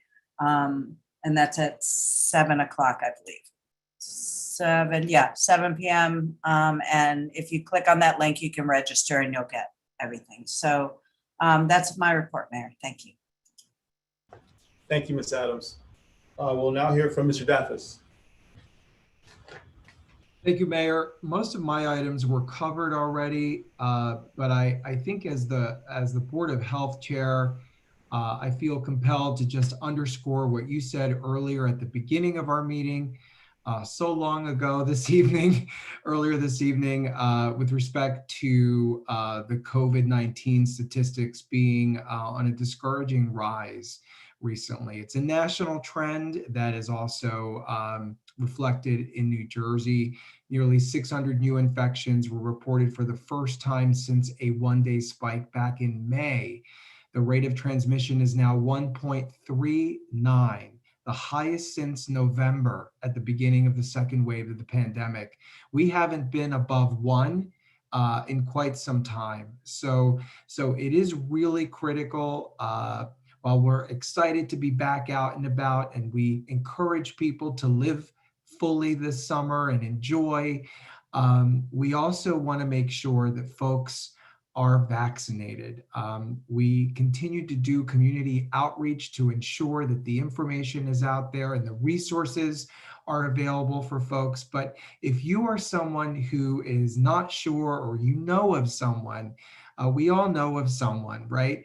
We've had that conversation. Please, please, please, we urge you to contact our Maplewood Health Department and have a conversation with our health officer, Candace Davenport, who's exceptional, or one of her staff, one of our nurses, who can really walk you through the importance of being vaccinated, how to be vaccinated. If you're homebound, we'll come to you and do it. There's just so many avenues, especially in our immediate community and vicinity, to become vaccinated. There's so many volunteers out there who are helping connect folks to vaccination resources. So there's no reason not to be vaccinated. The virus gets stronger among those who aren't vaccinated. That's how it finds new people to be transmitted to. And as you noted earlier, Mayor, this evening, we also have some vaccinated folks who have tested positive for the new Delta variant, which is very, very highly transmittable and more dangerous than the original. So let's not let this thing become something that becomes even more deadly. We want to get rid of COVID out of our lives forever. And the only way to do that is to work with our friends and neighbors to ensure that they're being vaccinated. If they're not sure how to do that, please reach out to our health department. I'm available too. You can tag me on social media. I will give you my cell phone. I will connect you immediately. I am very available. So let's do this together, and let's finally turn the corner, because this uptick, this surge is very, very concerning. I don't think any of us have the stomach to go back into a lockdown. I don't think any of us can survive it emotionally, physically, and certainly not economically. So we owe it to each other to do the right thing here. So that's all I have to report, Mayor. Thank you. Thank you, Mr. Daffis. I have a few items. I thank Ms. Adams and I thank Mr. Limbrick for knocking a few of them off. This past Monday, the 12th of July, aligning with us being pro-cannabis, myself, along with Mr. Daffis and Mr. DeLuca, we're at our Apothecarium, our adult use cannabis facility, hosting an assortment of mayors from other municipalities and elected officials, being there to promote the positive benefits of adult use, medical use cannabis in a municipality. It was well attended, and I think the message was well received, just to align that we continue to be proponents for all the values that cannabis provides to a community. This tomorrow evening from 4 to 7 p.m. at Yale Corner, there's a free event for relatively new residents or any residents. It's an opportunity to come out and learn more about Springfield Avenue and all the opportunities that are there, and actually in Maplewood and South Orange at large. There'll be snacks, music, it'll be a lot of fun. It's a laid back event. Please come out and join us. As mentioned, the master plan, we had our second meeting this past Thursday, July 15th. We're now moving forward with edging out and outlining out the RFP development. Our next meeting is in August. Again, this hasn't been done since 2004, and it is moving forward. And then finally, very quickly, as Mr. Limbrick articulated, yes, 6 p.m. July 26th at SOPAC, we'll be having our discussion regarding the report, which was supplied to the public on June 21st, the representation from the DCA, the governor's R's, elected officials, the members of that consulting team, as well as our local fire department / FMBA. More details will be disseminated the next 24 hours. So that's all I have to report. So we'll move on now to agenda item number 18, which is our discussion item. Mr. Limerick, I'll yield the floor to you. Thank you, Mayor McGehee. So the discussion item that we want to address tonight is one that actually came up in last week's public safety meeting, and that is a proposal that we reach out to Essex County regarding potential use of American Rescue Plan funds to aid local crime prevention and response. And while I don't know how much Essex County has already received or will receive from the American Rescue Plan, the media at least has reported that Essex County is supposed to receive approximately $155 million. And according to the guidance that's been coming out of the White House and the Justice Department and the Treasury Department, one of the things that they are looking for communities to do with the money from the American Rescue Plan is to reduce violence, and particularly to look at communities experiencing a surge in gun violence, and to use some of the American Rescue Plan's $350 billion in state and local funding for this purpose, to try to address the surge in gun violence, some of which is a result, maybe a result of the pandemic. And certainly in this community, whether we can attribute it to the pandemic or not, we certainly have seen during the course of the last 18 months a substantial increase in the number of gun permits that have been applied for and issued in this town.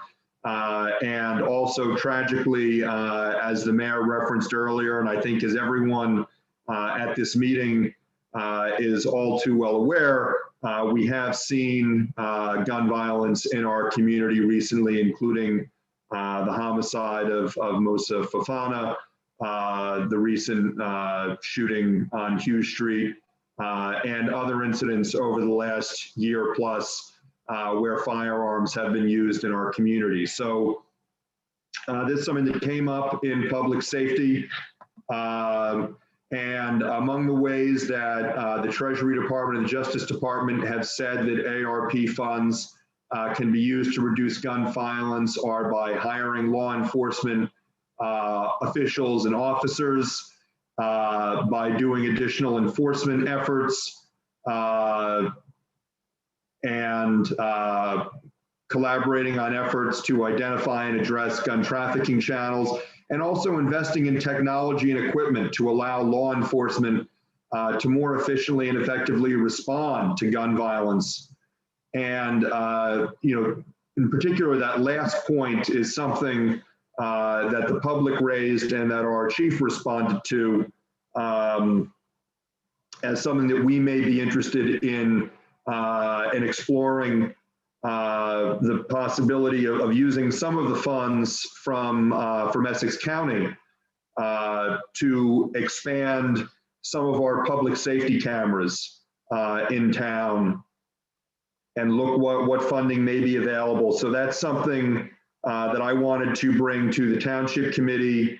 I know Mr. DeLuca also had some comments to the Public Safety Committee last week. I don't know if he wanted to raise those tonight, but I wanted to you know, raise for discussion here tonight, having the Township Committee, you know, whether as a body or through the mayor, reach out to either the freeholders, I guess now the county commission, or the county executive about the possibility that we could obtain some of the American Rescue Plan funds that the county is receiving from the federal government to help us fund some crime prevention equipment for this community, specifically maybe additional public safety cameras and other equipment that may help us to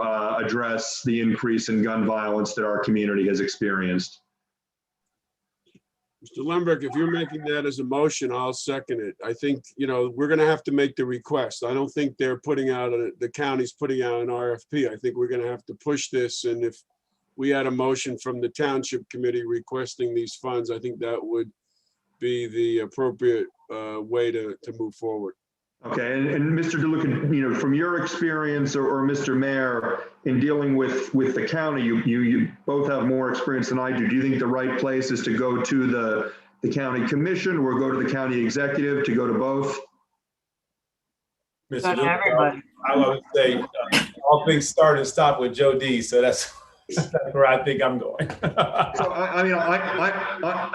I'll make the motion in anticipation of a second from Committeeman DeLuca. That we reach out to the county executive and request that funds from the American Rescue, you know, from Essex County's American Rescue Plan distribution be set aside for Maplewood so that we can combat the rise in gun violence in our community.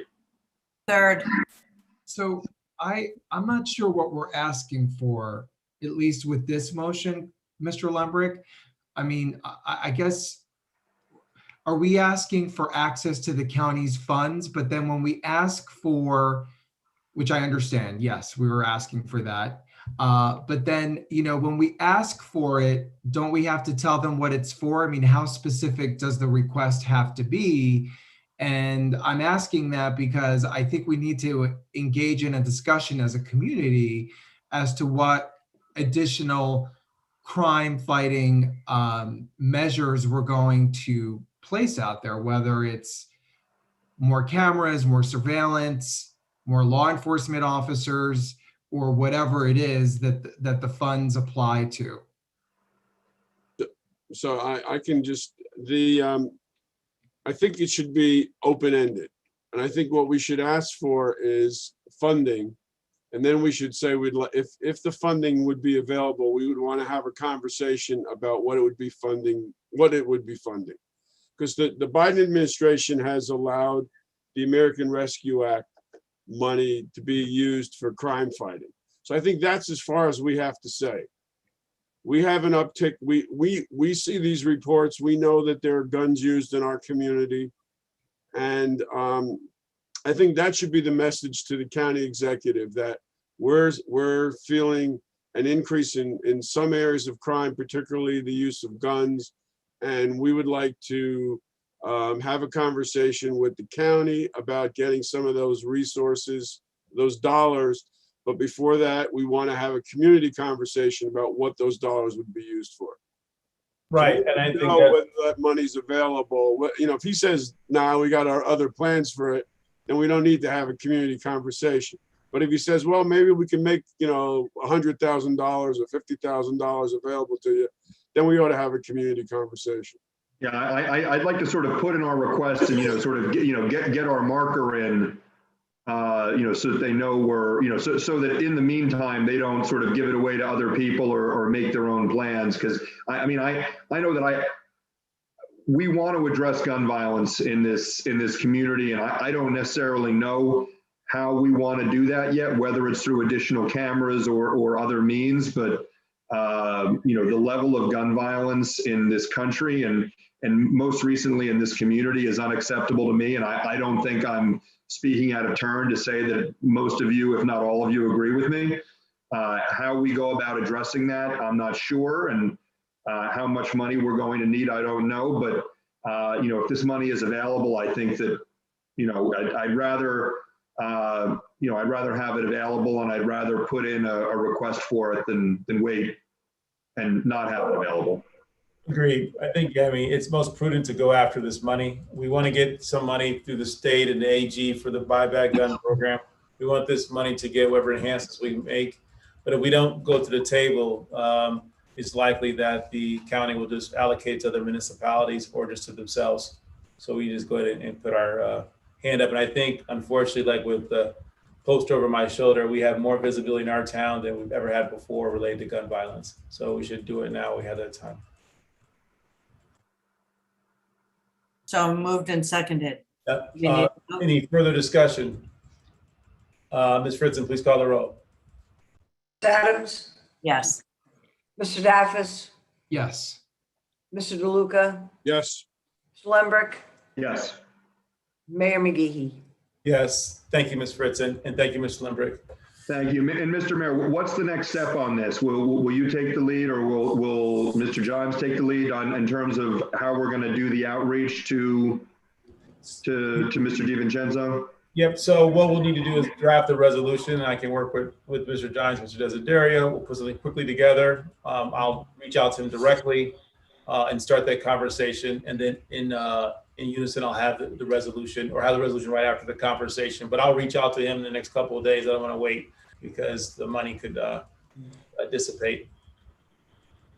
Okay. Thank you, Mr. Mayor. I appreciate it. No worries. Thank you, Mr. Lembrick.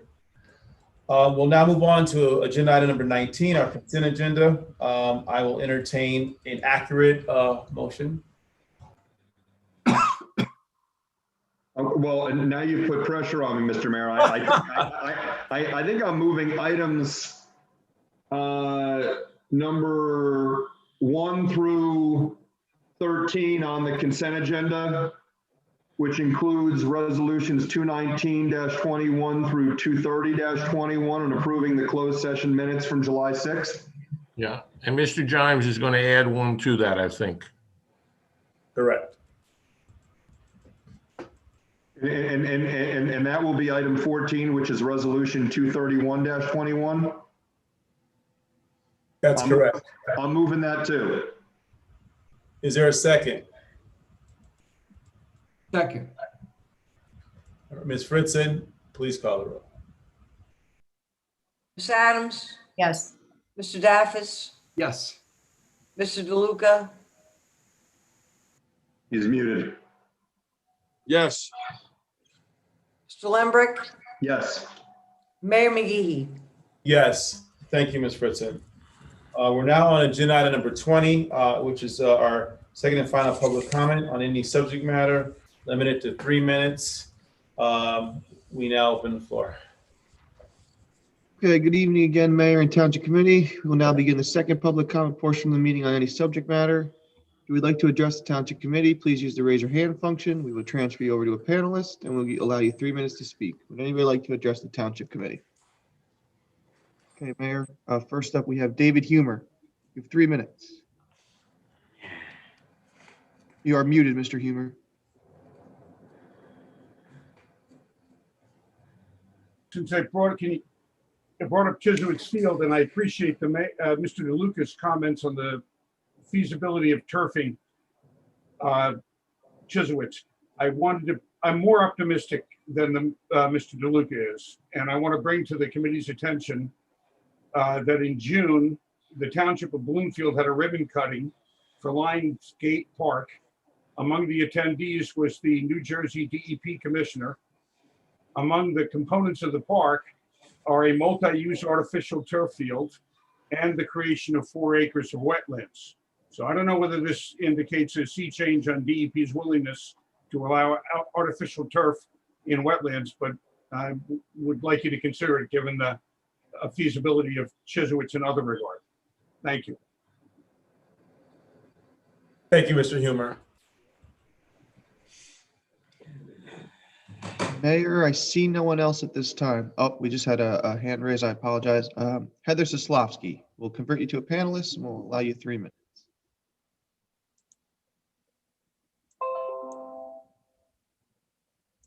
Hello again. To start, the first thing I want to say is on behalf of the Recreation Advisory Committee. I've spoken with the voting members, we've been in communications, and we have some concerns about volunteers. We think that they need to be treated equally and fairly.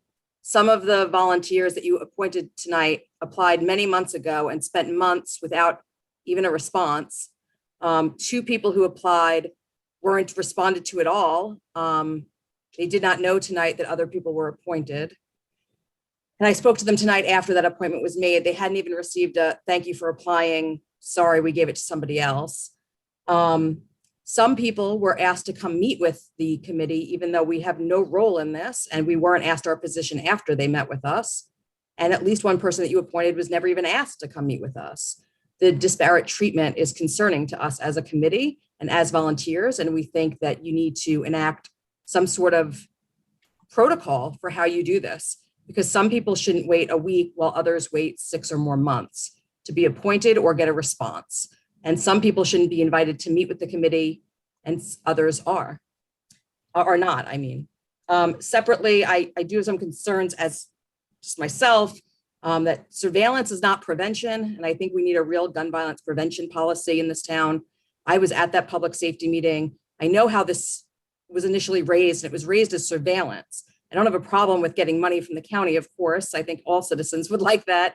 But I do think we need to be very cautious. You need a real prevention program. And there are things out there, and there are ways to do this that is not pure surveillance. Separately, again, in my individual capacity, you bonded for a very specific amount. I want to know what happens if you need more money than that, because when the salesperson was before you and was speaking about possible rainwater collection, but that it would cost more, none of you even asked how much would that cost. You just dismissed it that it would cost more. When he spoke about infill that would be safer or more modern, you dismissed it when he said it would cost a whole lot more. You never asked for a number. And now you bond for what he proposed, which is crumb. Like, I don't think you can tell us you're not intending to do exactly what he proposed when you bond for the exact amount he proposed. You went with what the salesman said. I want to know what the rainwater collection system would cost. I want to know what those other infills would cost. If you're really 30 seconds with us, we need to know what we're looking at. You need to share that information. You can't just randomly ask citizens to show up and not tell us what we're talking about. We'd like to know what properties you're referring to that are in the works to obtain. I live in this community. Where are you going to put that green that you claim you're looking at? How much is your budget for that acquisition or those acquisitions? You've never proposed a budget for them, so we don't actually believe you have one. 10 seconds. Also, when I inquired at the Public Safety Committee meeting about prevention efforts, your chief was completely and utterly stumped.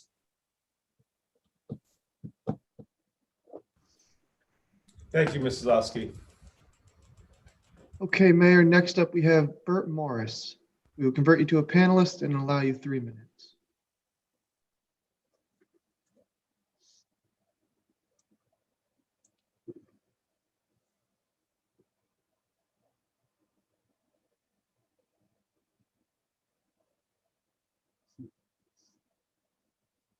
We can't hear you, Mr. Morris.